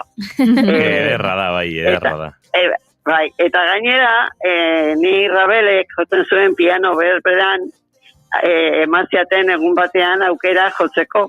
Eta bai, ikastolakin joan ginen lekaroztera eta joan ginen ikasle batzuk hango jendeakin harremana handia zuten eta nik sekulako gogoan euken lekarozeko kolegioa ezagutzeko. Hainbeste hitz egiten zen, olako familiko semeak errabialu dituztela, alakoekin, bai, eta horiek elkarrekin dana jundira hautza. Eta bueno, sekulako pedagogikoki interesa handia neuken lekaroz ezagutzeko, lekarozeko eskola hura, famatu hura. Eta sartu ginean, zegoen Jorge Derriezu, musikalari ospetsua, batez ere inguruko musika guztia jasotzeko lana izugarria egintzuna, eta, bueno, hasi ginean esate gauzak kontatzen eta kontatu zigun, ziburura etortetzanean Rabel, ara juten zala piano jotzea, porque beste pianoik horrela inguruan ez eren. Eta orduan, esan zidaten, bueno, nahi balin badezu, jodezakezuzuk ere, Eta nire ondoan zegoen ikastolako irakasle musikako irakaslea, eta lotxa gakabatzen zegoen, eta esan ausartu, eta esan nun ni joko dut, akian pianoakit, nik jako dut, eta jotzen haitu nintzen, eta zep poza izan nun. Eta orain, hori ikusita, Rabelen boleroa batez ere, beste gauzak ere bai esko gustatzen zizkit, baina boleroa ikaragarri hona da, eta bueno, eta ez dakit noraino esaten zeidan, niri behintzat barraino. Horregatik izango du nik uste dut, euskal kutsu bat boleroak, komentatu dezute, bazitu lako gauza asko, eta, bueno, hori izan dira gauza politak. Beharrezkoak direla gauza politak, Beharrezkoak. Eta hasiko gara pixka bat notizi, bueno, oso pozgarria izan zanetzako, nik askotan komentatzen nolako, oraingo gaztek ez dakitela ezer, zer nolako bizimodu bai izan degun politikoki batez ere, eta politikoki, eta gero horren ondorioz, ze sufrimentuak eta ze gauzak izan ditugun, ezta? Orduan, selektibidadean, edo, bueno, ABU edo oraingo azterketa, badu horrelako izen agaro bat, ezta? Ebau, hori. Eta, jarri, eskatuko dutela, ez aurtengo ebau hori ez dutela ja horrelako azterketarik izango, baino, gai badezela edo jarriko dutela gure hurbiliko historiari buruz ze gauzak gertatu diran eta zer izan dan zer izan dan gal, zer izan dan batallon basko espainol, eta bar. Baina nik uste dut oso gure eran zabalduta izango dala, Eta hor kurrikulumak egingo dituzte zenbait ikastetxeetan, eta ez dakit nola egingo duten gero, kurrikulum oso bat jarri unibertsitaterako, edo ez dakit nola egingo duten, baino behintzat hori ikututa izango da, gai hori ikututa izango da. Eta ez balin badakite gure gaztek ez balin badakite zer gertatu dan, badara magu berriz gauza berdina gertatzeko bidean ikusten ari naiz, eta zuek ere pensatzen dut horrelako zerbait somatzen aituko zatela. Bai, noski. Noski, Trumpeko esan derik, Trumpeko de Trumpa izango da, Trumpen, jarrerak bildurgarriak izaten ari dira. Bueno, horren aurrean ere jarri beharko dugu, gure esperientzia atera beharko dugu, eta batzuk baditugu esperientzia batzuk, eta ez da okildu behar, eta aurrera joan behar da, eta gauzak aldatzen hasi. Niretzat Kontxita, nik beti eskertu eskertu izan dut, nire irakasleek etari buruz guri hitz egitea naiz eta nahiko txikitatik. Eta beti iruditu zait oso aberasgarria, Euskal Herriko gazteok, gero informazioa edukitzeko eta jakiteko, batzu oso txikitan harrapatu gintuen, beste batzuk gazte asko, ez dakit 14 urte dira, ez? Etaren amaieratik, jaio dira ondoren, baino jakitea, ez? Historia hurbilean ze gertatu den, gaur egun gauza asko ulertzeko oso beharrezkoa da, eta niri ere pena asko ematen dit, ikusten ditut batzuetan, Espainiako telebista saio batzuetan egiten dituzela kaleko galdeketak eta gaztei galdetzen dietela nor zen Franco. Eta ez dakite. Eta ez dakite edo erantzuten dutena da, nik badakit, batzuk gustatzen zaiela, edo batzuk nahiago zutela Franco, batzuk esaten dutela. Eta gainera, uste dut, gogoratzen dutena gainera, gauza honak bakarrik izaten direla, eta horrek sekulako pena ematen dit, eta ez dakit hor, ez dakit egoera nolako izango den Alemanian adibidez. Ez? 15 urteko gaztei Hitler nortzen galdetu ezkero. Ez dakit nolakoa den, baina susmoa daukat desberdina izango dela. Begira, badirudi berdintxua dala, nahiko galderak eta horrela ikusi nituen egun batean egin zizkitela, horrelako programa batean, eta pues nazismoa eta horrela, ez zuten nazismoaren aurka bat ere esaten. Gero personalki Hitlerren aurkare ez. Eta oso motelak ikusi nituen. Gutxi gora bera, hemen egiten balimadiran. Hemen nik pensatzen dut Euskal Herrian askoze gehiago jakingo degula. Nola eroala, famili guztietan izango genuen arazaren bat, norbaitekin, edo alde batetik edo bestetik. Eta nik uste dut arazoak, horiek pensatzen dut asko bizi izan ditugula.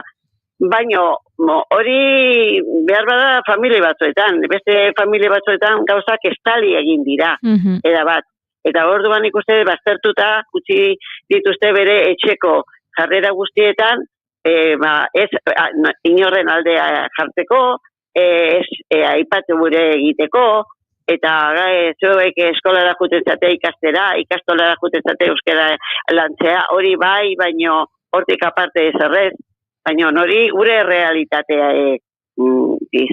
izugarri handia izan da, eta oso gogorra momentu batzutan, eta beste momentu batzutan, ez horren gogorra, baina, oraindik pensazue, beira, idatxe Sorzabalek, epaiketa izan zuen aurreko astean, Eta noiz egindako torturai buruz gaina, baina noiz gila, ez? Zenbat urte pasadira. Eta horretaz, nik hitz egin dut jende gazteekin, eta inoiz ez zuten bere izena entzunda, zer gertatu zitzaion ez zekiten, zer argazkiak atera zidan momentu hartan, ez dakizue gogoratuko zaten, zer argazki bere gorputz guztia erreta. Bueno, pues oraingo aurreko astean izandako paiketan, horri buruz hitz egin dute, eta elektroia zirala. Eta gainera mediku batek hitz egizun, hemengo mediku batek esplikatu zuen, nola emazitzaion, eta hori dana, eta hortan dabiltza oraindik.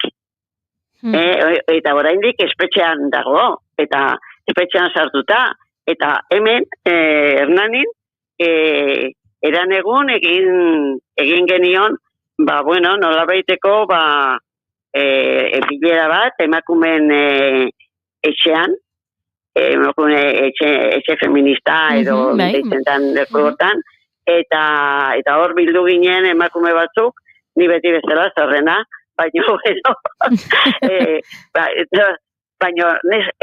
neska gazte askore bai, gero ertainako adineko jendea ere bai, eta esaten dut, beraiek komunikatu bat irakurri zuten, esan ez, idatxe sinisten dizugu, guk sinisten dizugu. Beraz, claro, horrekin oraindik bueltaka balima dabiltza, pensazu, eta barruan segitzen baldin badu eta noiz arte ez dakigu, ez dugu ideik ere. Esaten dizuet gainera idatzei buruz, hemen bertan ni nago lekuan bizizalako, bera, eta hemen zegoelako, eta hemendik atera zuten, eta galo arte, eta bueno, hainbeste personai, olako personai ere ditugu gure barruan, gure historian, eta hoieranak zabaldu egin behar dira, eta gure herrian jakin behar dugu zer egin duten batzuk, eta zer egin duten beste batzuk. Zenbat sufritu duten batzuk, eta zenbat sufritu dugun beste batzuk. Eta, bueno, hori dana esan beharrekoa. Eta hori, universitatean eskatzea, bueno, txapo, ez dakit zeinen ideia izan da, behar bada erretorri berriaren idei bat izango zen, ala pensatzen dut, eta gero horre laguntza handia izango zen, hori aurrera eramateko. Bueno, hori da nire iritzia, eta gauza txarrak etortzen zaizkit burura, baino poza ematen dit alde batetik, behintzat zabaltzeko posibilitate hori, beste era batean zabaltzeko, ez era interesatu batean, oien arte, egunean interes bat zegoen, eta hurrengo egunean beste interes mota bat zegoen, ez da? Bueno, hau, desinteresatua izango dala pentsatzen dut, eta, beste pauso bat, aurrera. Kontxita, azken minutuetan murgiltzen ari gara zurekin, eta ikusi behar dugu ze gaietan jarriko dugun oraintxe energia. Zenire adibidez, kongresuko manoletearena asko gustatu zait. Bai, asko gustatu zait. Bueno, testinguruan jarriko dugu entzulea. Aitor Estebanek, agur esan dio kongresuari, dakizuen ez, Eusko Alderdi Jeltzaleko, buru edo gira hori hartuko du, eta kongresuan presidentearen, Espainiako presidentearen, Pedro Sánchezen hitzak entzun, eta, aretoaren zati batek txalo egin zion, txalo zaparra da majoa jaso zuen Aitor Estebanek, asko ere ezagutuko duzu Aitor Estebanen gaitasun retorikoa, eta, momentu gogoan garriak utzi dituela Espainiako kongresuan azken urteotan, hori nola baita aitortu zioten, baina irudia graziosoa izan zen, eta Kontxiteak esan du, pixkat manolete otezan, ez da? Eta, gainera nik uste dut, niri pen eman dit Madriko lana usteak, pensatzen dut oso representazio ona izan dugula Madriden. Pensatzen dut persona egokia izan dela, eta ez du igez egin ateratzen ziren kaietatik, eta nik uste dut aurpegi ematen zula leku guztietan, eta edozeinek hitz egin da, eta nik uste dut Madriden beharko genukela Aitor Esteban edo besten bat bere estilokoa. Bere estilokoa. Ados nago, naiz eta Aitor Estebanen jarrera eta iritzi batzuekin ados ez nagoen, bere ordezkaritza eta Euskal Herriaren alderdi politiko baten ordezkari bezala kongresuan eman duena baloratzekoa dela, eta momentu lehen honion bezala, gogoangarriak, barregarriak, gaitasun diskursio handikoak, hori aitortu egin martzaiola, eta niri epena ematen ditze, beste mudatera esan da, momentazo desente utzi dizkigu kongresuan, baina bueno. Hori ba. Nik ere, ni ez nago batere ados gauza askokin, eta eraman ditun erantzunakin eta horrela, baina nola bait, berak bere burua eta bere herria defendatzen zuen. Eta, nik naiz eta ez egon ados askotan, nik nolabait ere ikusten nion, hainbestainoko jentea zauken aurka, eta nola defendatzen zuen bere herria eta bere burua, ez? Eta nik uste dut oso, personai bat konsideratzen deala izan dela guretzako, eta bere alderdirako, zer esanik ez. Gero orain izango duen papera nolako izango dan, ez dakit, ikusiko dugu. Ez gaude ohituta, ez dakit, brillo handia ateatzeko papel horri, eta ez dakit nola jongo dan hemen jotan barruan gertatzen diran gora berakin, eta hori ikusiko dugu. Baina, bueno, Madridera azten joango dan ez dakit, eta baina izan dedila behitzat bere tamainoko personaia. Eta bai, nik uste dut zezen latzak izan ditula bidean, eta, bueno, niri gustatu zait, eta pena eman dit, Madrida utzi behar izateak.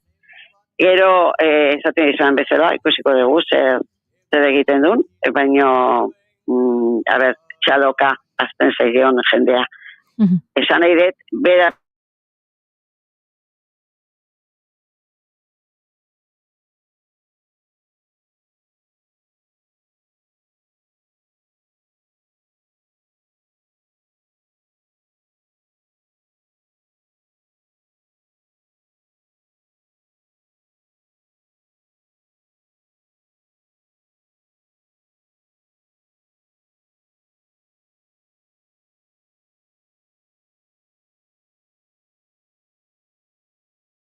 jende gaztek, zenbat gaztetxok ari dira jotzen taldeetan, eta hemen Hernanin izugarrizko taldea atea zan inauterietan, danak triki jotzen, eta hoi denak horre jarraitzen balin badute bere postasun horrekin atera dezaketela titulu bat, eta titulu goi mailako titulu bat, hori pauso izugarria da.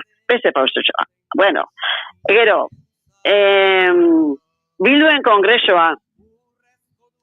Bilduk egin zuen kongresua, niri iruditu zitzaidan, baino 10 bat emateko, Ez dakit zer komentatuko zuten barruan, baino ez dakit, eman diote bere alderdiari seriotasun bat, ez dakit, gustatuko litzaidake zuen impresioa jakitea, bueno, segurazko komentatu dezute hori behin baino gehiagotan bere ingurua izan zanean, baino nik uste dut momentu batzutan ere orain ikusten deala Otxandian okitz egiten dunean oso era politikoan ikusten dut eta danontzak argi eta garbi hitz egiten dula edo iruditzen zait, eta niri naiz eta bera ez izan, bueno, Arnaldo jarraitzea, eta eta oso merezia izango du, noski, baina nik uste dut aldaketa txikien bat edo horrela Otxandionekin, nik uste dut alderdi horri ondo etorriko zaiola, eta bildur naiz orain, hainbeste kostatzen nahi zaiela esatea, gure erabakiak edo nahiko genituzken erabakiak izateko bai kontzertu ekonomikoko gora berak edo impuestokin eta zergakin ze arazoak dauden orain ez. Nik uste dut mekatxiz, hori pizkatxo bat harinago egin beharko genituzkela. Zergak oso garrantzitsuak dira eta zergak gelditzea hor denbora pasa eta denbora junala okerrera egingo dute. Eta nik uste dut hor, beste harintasun bat edo eskatzen diera da. Hori da nire reflexioa, baina reflexioa positiboa. Positiboa, oso da. Kontxita Beitia, goizeko mekaterdiak ditugu. Agurtu egin behar zaitugu, muxo ondi bat bidalita, eta aste gutxi barru berri ere helduko diogu hainbat gaiei, lasai asko zurekin. Bueno, gaurtik aurrera, orain hilabete honetan, inauteriak iautzi ditugu, orain beste gauza batzuk izango ditugu, beraz, ni hasiko naizia zerrenda egiten, Muxo ondi bat, Kontxita. Bueno, beste bat zentzako, Agur. Bueno, ondo pasa. That you settled down, that you found a girl and you're married now. I heard that your dreams came true. Guess she gave you things. 11:31 minutu, bauaz, gaurko kafe hutsaren gure protagonista ezagutzera. Good friend, why are you so shy? Ain't like you. Joldi Beristain, Portugalete, abeslari eta aktorea. Txikitatik aritu da musika eta dantzan. 4 urterekin hasi zen euskal dantzan, eta egun osoa etxean ere dantzan ematen omen zuen. Hainbat estilo ikasi ditu. Aipaturiko euskal dantza, baleta, naiz eta berak esan etzela berea gustuko zuena, garaikidea eta modernoa, aurrezko eta dantza sueltoko txapelketetan parte hartu du, eta baita ezkaixe dantza taldean ere. Txikitatik izan da, edo izan omen da, oso pertsona mugitua. Best of you too. Don't forget me, I beg. I remember you say sometimes it lasts and love. Etxean, abesten ere aritzen omen zen, jendaurrean beranduago hasi zen, baina horrez gain txistua eta gitarra ikasi ditu, eta baita kantu eskolak eta bertso eskolak jaso ere.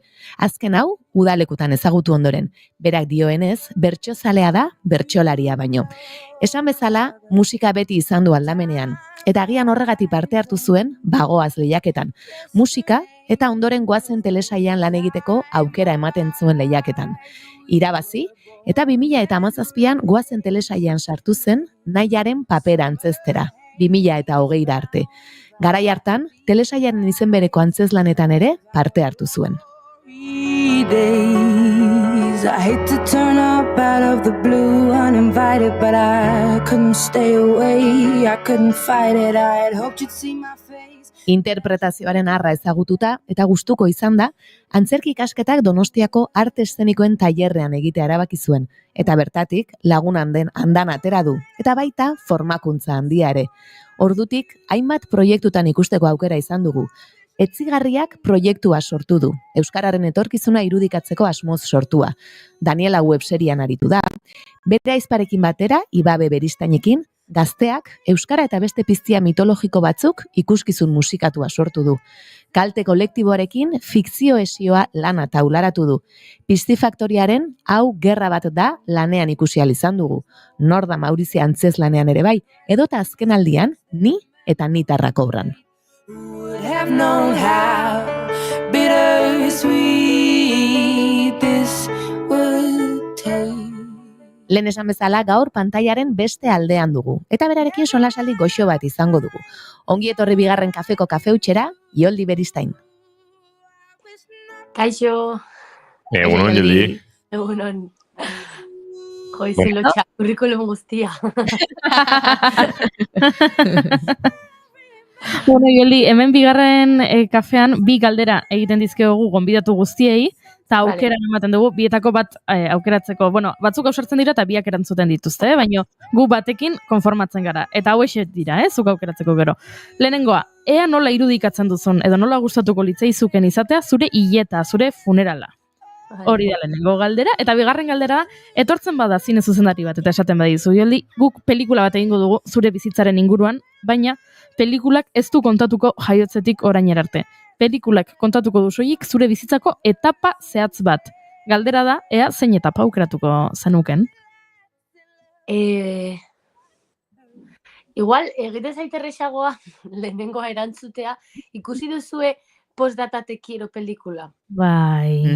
Nola egiten, ezakit, a ber, bueno, nik ezakit nola nahiko nuken izatean nire hieta, baina bai egia da, ikusten dudala pelikula hori, eta gustatzen zaidala pila bat, nola egiten duten horrela, bilduta, eta gero, zera, joaten den bakoitzak hartzen du txupito bat eta daten du, eta musika jartzen dute, hori gustatzen zait. Perfecto, vale. Orduan, apuntatzen dugu, apuntatzen ari gara hemen, erantzun guztiak, eraz, festa, hau, asko errepikatzen da. Bai, gehiago aipatzen dute. Eta orain bai, ja, oianak galdera serioagoak egingo izkizan. Ez dakit serioagoak diten, Joldi, lehenik eta behin esan dut nik ez, txikitatik ez, 4 urterekin ja dantzan hasi zinen, musika ere beti hortxe izan duzu, eta antzerkiagian pixka bat beranduago edo ezagutu zenuela. Kontaibozu pixka bat dantzarekin izan duzun harremana eta musikarekin, eta nola izan zen antzerkia beranduxeago ezagutze hori? Bueno, nire etxean, batez ere amaren partetik, bai ibabek nire izpak eta biok bete uki dugu, pues eso, nire amak beti ere jo ditu instrumentuak, gustatu izan zaio dantza, bueno, orokorrean izan da beti como kulturarekin harreman bat, baina beti pixkat folklorearekin ere lotua, osea, euskal kulturarekin harreman bat.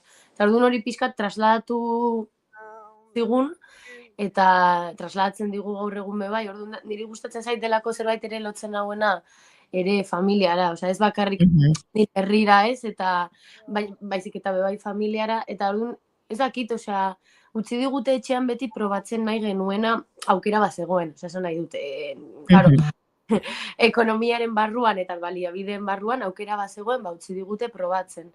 Eta egia esan, ez dakit, osea, orokorrean nire gurasoek nabaritzen zuten bion partetik, egiten genuen bakoitzean zerbait, igual zeukana lotura estuago bat, igual gehiago artearekin, beti geneukala, como nahi genuela resistitu eta gelditu hor probatzen eta horrela, eta orduan ez dakit, lehenengo gauza izan zen dantza, eta gero ni joan nintzen nire kabuz eskatzen gurasoei nahi nuela ere baleta probatu, eta ez bakarrik gelditu euskal dantzetan, gero hasi ginen gure kabuz, dantza talde bat sortzen, orduan izan zen dena pixkat naturalki eman zen prozesu bat, oza, inoiz ez zidaten gurasoek ez ninduten behartu inoiz. Enbean, joan basara dantzara ezakitzer, beti izan zen gugandik atera zen zeo zer. Eta kantarekin pixkat berdin, etxean hasi nintzen kantatzen eta orduan komentatu genuen, aber nahi nuen joan ikastera kantatzera, ze beti gelditzen nintzen afonika. Eta orduan, pues, esan nuen baietz, eta hor joan ginen probatzera, eta gustora nengoen. Eta gero antzerkia izan zen pixkat beranduago, zen beti izan naiz oso teatrera eta oso pesada, baina oso lotxatia naiz. Ondo disimulatzen dut, baina oso lotxatia naiz. Eta orduan, ematen zidan kriston gauza eta ez nintzen ausartzen, baina etxean beti ikusi bitugu, batez ere pelikula kamarekin, sofa izan da beti punto encuentro, ez? Denok elkarrekin egoteko gauzak ikusten, eta igual amak jartzen zituen bere gauzak ez zirela umentzat, eta guala ere gelditzen ginen, nahi genuelako horregon. Eta pizkat izan zen alderantziz, osea, ez nintzen ausartzen, eta amaitu nuen goazenen, oraindik antzerki klase batean egon gabe, jakin gabe oso ondo zer egiten nuen, eta orduan ja gero ikusi nuenean gustatzen zitzaidala, egin bitartean, pues ja esan nuen, hombre, zor diot errespetu minimo bat, honi, eta orduan, pues, hasiko naiz antzerkia ikasten, eta, pues, pizkanaka hasieran, pues, cursos de iniciación, eta gero ja, gero eta animatuago, eta ja amaitu nuen taen, super gustora. Eta pizkatu zeako txapa. Ez, oso ondo kontatu diguzu dena. Begira, irakurri dut, aipatzen zenuela hau, bi gauzi buruz. Musika, zuretzat zure barrua ustutzeko modua dela, sentimendu guztiak azaleratzen laguntzen dizula, eta antzestea jolasa dela zuretzat. Oraindik, horrela definituko zenituzke, edo nola sentitzen duzu bat, nola bestea, eta dantzari buruz ez dut topatu ezer, baina zer litzateke agian ere zuretza dantza?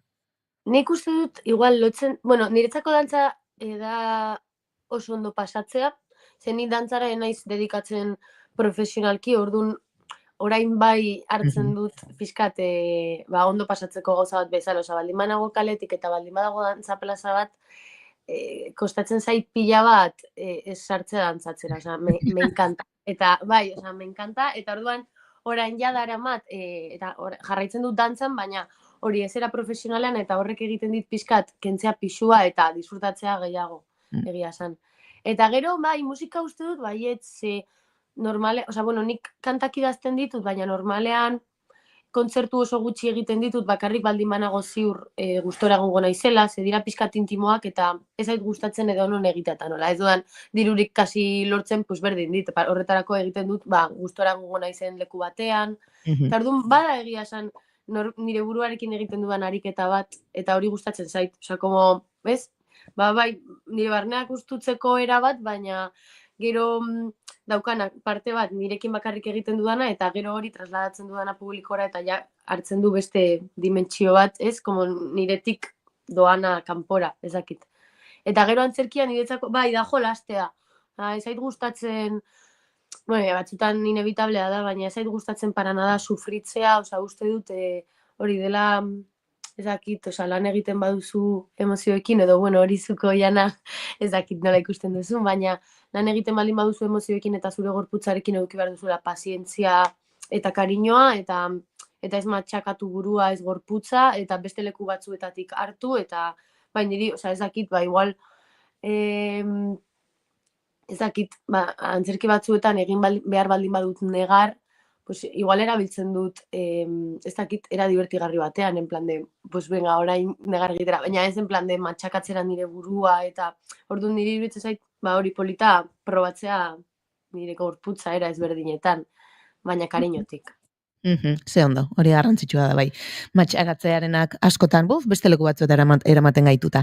Aipatu duzu hori pixkat goazenenez ezautu zenula antzerki edo interpretazioarena eta erabaki zenuela Donostiako arte eszenikoen tailerrera edo taera joatea, eta uste dut bertan, nik aipatu dut formakuntza jaso duzula, baina uste dut lagun asko ere, inguru eta egin dituzuela. Hortik ulertzen dut atera dela pixkat zuen kolektiboa, ez da, kalte kolektiboa, eta sortu duzuen fikzio esioa lana. Konta iguzu pixka bat nola izan zen, taldea sortzea, gero obra hau, ez dakit orain besteren bat agian buruan duzuen, hemen euki genituen bere garaian bertako bi, Eider eta Omar, eta hautxe, pixkat konta iguzuzuk ere. Bai, oso klase polita geneukan, oso rollo ona geneukan, eta ezakit, hasi ginen klasean bertan plataforma teknika lantzen, eta oso ondo pasatzen genuen. Eta justo iritsi zen momentu bat, egingo zirenak pabelloneko brebeak, antzerki laburren zera, lehiaketa, eta orduan, pixkat ere, jolas bezala edo probatze aldera esan genuen, eta elkartzen bagara eta egiten baldin badugu, eta benga eta orduan elkartu ginen, bai gure klaseko eta beste klase batzuetako batzuk, egin genuen horrela taldetxo bat, eta berez, goai egon zen, egin genuelako taldea soilik horretarako, berez asmoa hasiera batean zen, aurkeztea pabellonera, eta listo. Baina prozesua, egia dela oso prozesu geldoa, eskatzen ditu ordu pila bat delako antzerki fisikoa, plataforma baten gainean hor 6 pertsona horrela, bata da mueble bat, beste da banda sonora, da pixkat zoroa, orduan dena doa milimetro, eta ordu pila bat pasatu genituen elkarrekin. Eta egin genuen, eta ezakit, nik uste dut izan zela sentsazio orokor bat, nahi genuela jarraitu, oso gustora geundela elkarrekin, eta orduan erabaki genuen luzatzea, eta jarraitu genuen egiten, eta egia zen, azkena eduki dugu otsailean, eta 2023an hasi ginen, orduan, alo tonto jarraitu dugu egiten, joan gara luzatzen, orain 41 minutu edo horrela irauten ditu, hasieran 20. Eta asmoa da, luzatzea luzea izan arte, eta gero ja igual pentsatuko dugu, bai komentatu dugu, noiz baita beste zerbait egingo genukeen, baina uste dut oraindik ez gaudela prest askatzeko fikzio esioa. Bai. Bertan pelikula ezberdinak gorpuzten dituzue, pixka bat, esan duzu bat da soinu banda, bestea da momentu batean kotxea, traktore. Nola izan zen, adibidez, erabakitzea ze pelikula hartu, ze zati, imaginatzen dut horre zer aukeratu eta hain labur denean, edo eta 40 minutukoan ere, oraindik ere, hainbeste pelikula egonda, nola izan zen prozesu hori adibidez? Ez da, erresa, ze gainera erabaki genuen, nahi genuela dena izatea prozesu bat horizontala, ez egotea jerarkiarik alden enean, eta hori boterea pixkat izatea erdibitua ez, banatua. Eta hori zaila da, azkenean gainera gara 6, baina uste dut bai hartu dugula ja dinamika, elkarri entzutekoa, eta nik uste dut egiten duguna ondo, bintzat, dela proposamen guztiak egiten direla. Gero ja, igual baztertzen da, baina probatzen dugu. En plan, honek esaten duela hau, venga, guazen probatzera. Aunque tú no lo veas, probatzen dugu. Eta gero ja, si eso baztertzen da, edo hortik arteratzen duzu ideia bat, eta egiten duzu beste bat.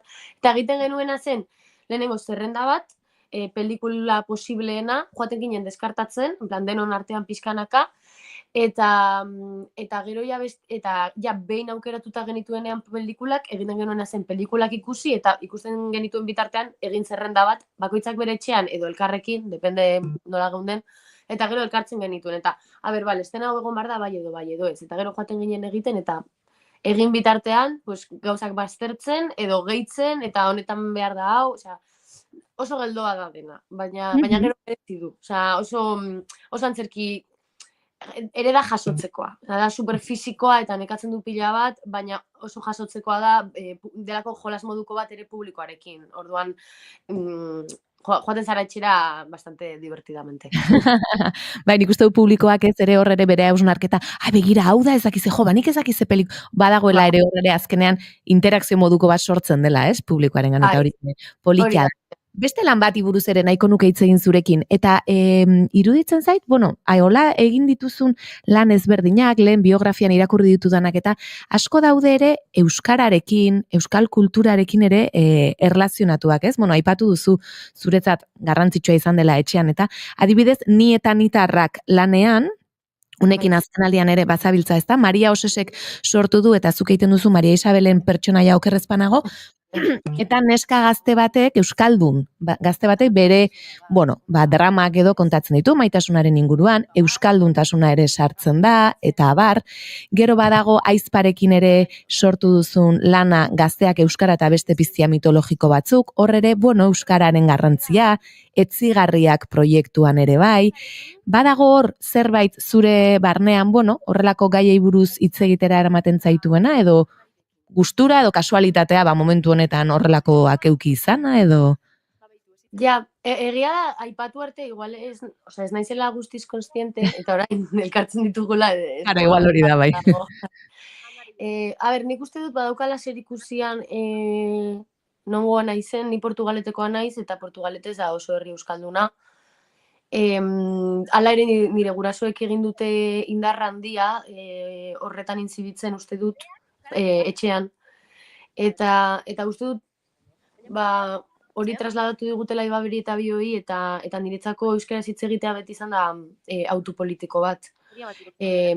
Txikitatik ez nintzen oso konstiente, eta hau oroitzen dut, eta momentu horretan ez nintzen konstiente, baina gaur egun diot, hori ere autopolitiko bat zen.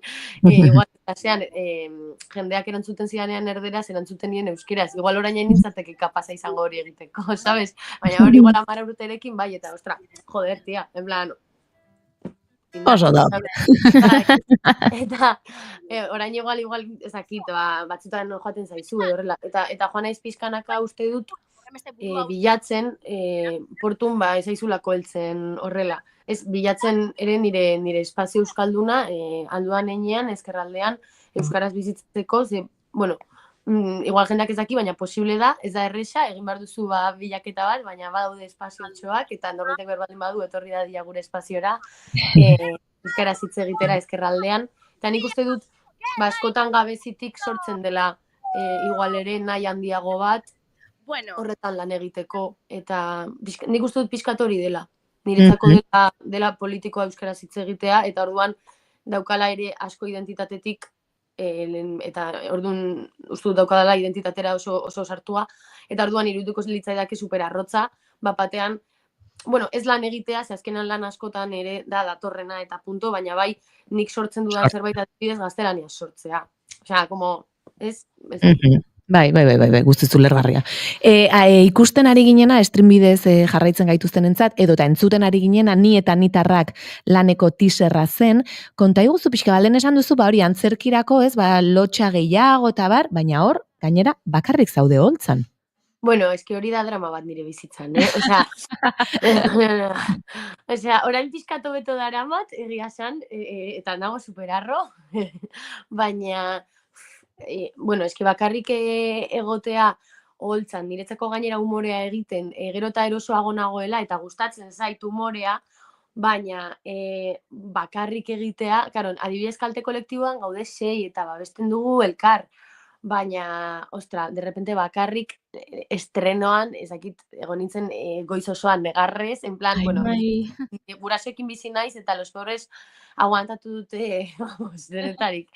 Bai, nik uste dut bebai dela, zerikusia, dago dena lotuta, uste dut zerikusia daukala bebai, estenatokiak okupatzearekin eta izatearekin ere neska gazte bat, ez? Enplan, pixkat, borrokatu behar duzula horregoteagatik, edo barkamena eskatu behar duzula horregoteagatik, ez? Enplan, eta igual gehitzen zaio pixkat humorea, horri, ez dela oso emakumeekin lotzen den zer, beti igual, a ber, bakarrizketak egite dituzten gehienak, orain ere badaude emakumeak, beti egon dira seguruenik, baina gehienak ikusten direnak holtzetan, ez dakit zer, oi hartzun gehien daukatenak dira gizonak, ez? Orduan da como dena da pizkat, vertigito, baina saiatzen naiz, eta bakarrizketak ere pizkat horri buruz ere hitz egiten du, ez? Ya está, osea, ez naiz honena izango, baina daukat munduko eskubide guztia hemen egoteko. Orduan ere saiatzen naiz hori errepikatzen nire buruari, eta pues hortxe gabiltza.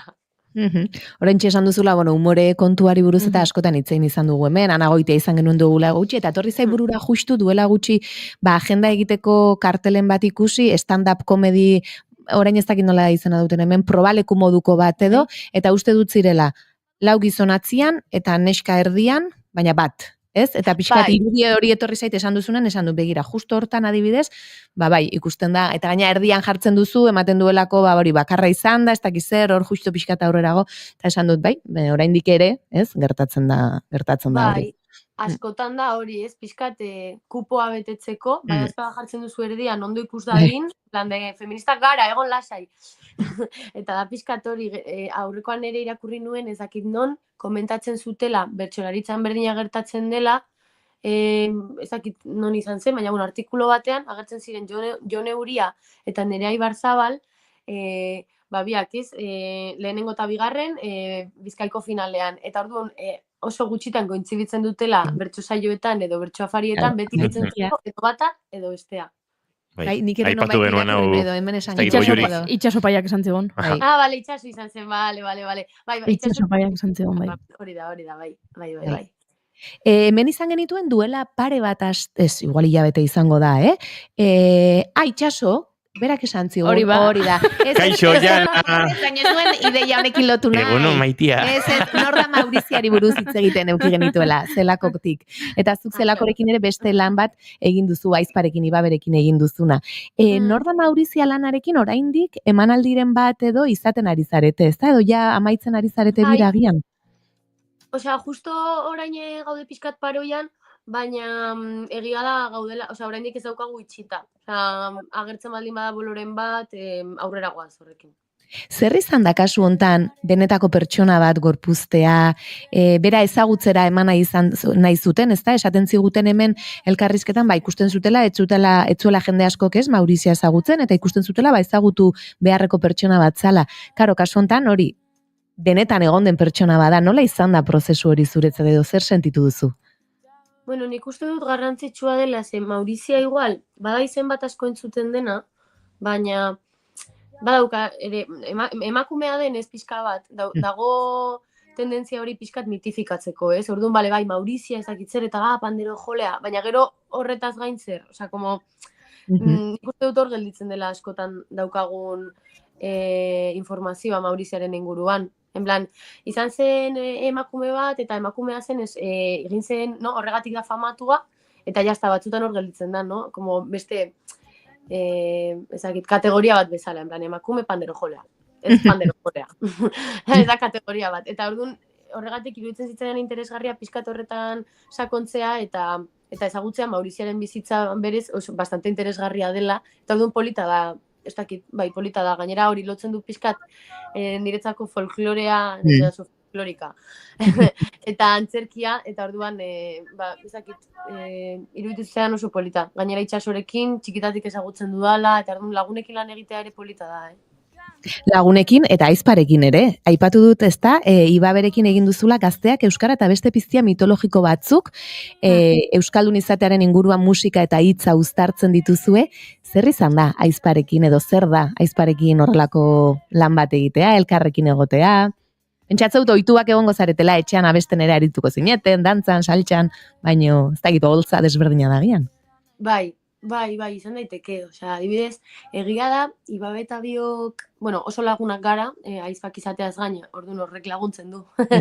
Eta egia da, beti egon garela, movida berdinetan edo, ez?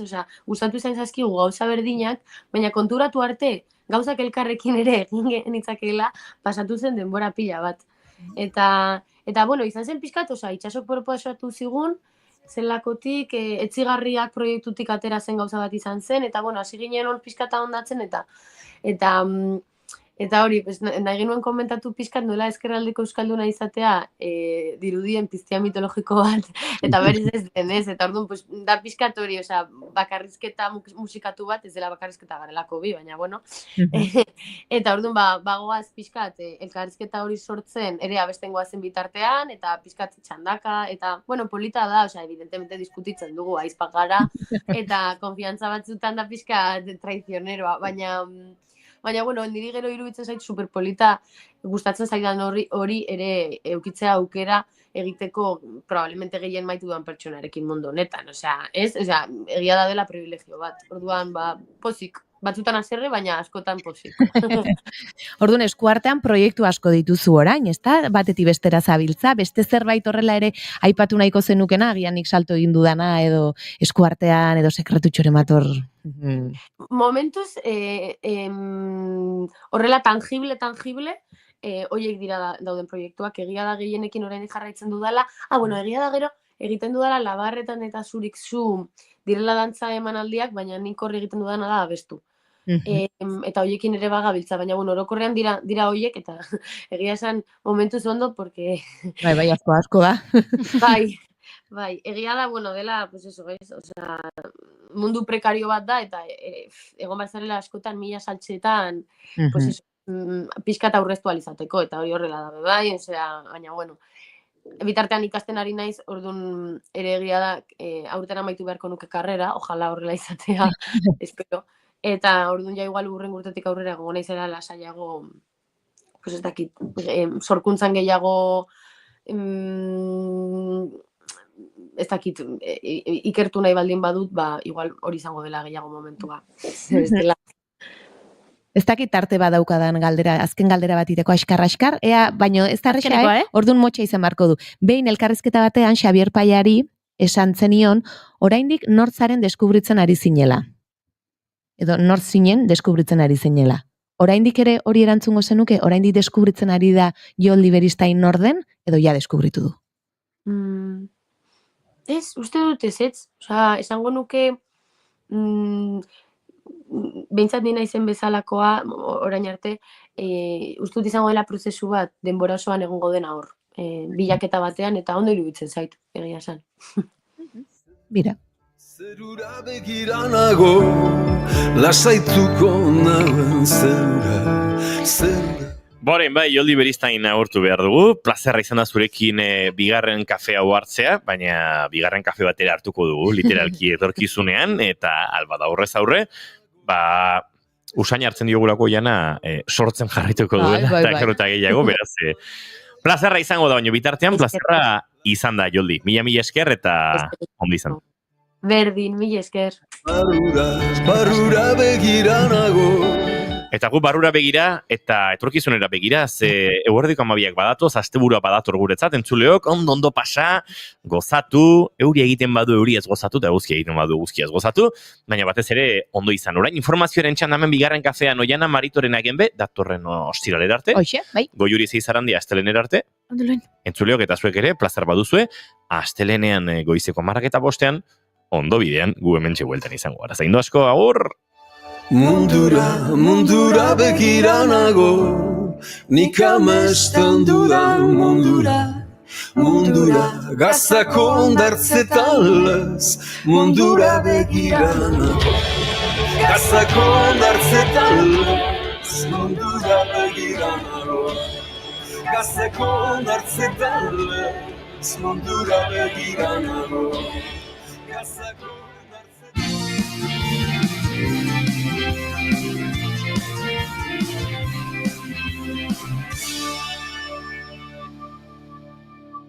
Keep calm and bigarren kafea.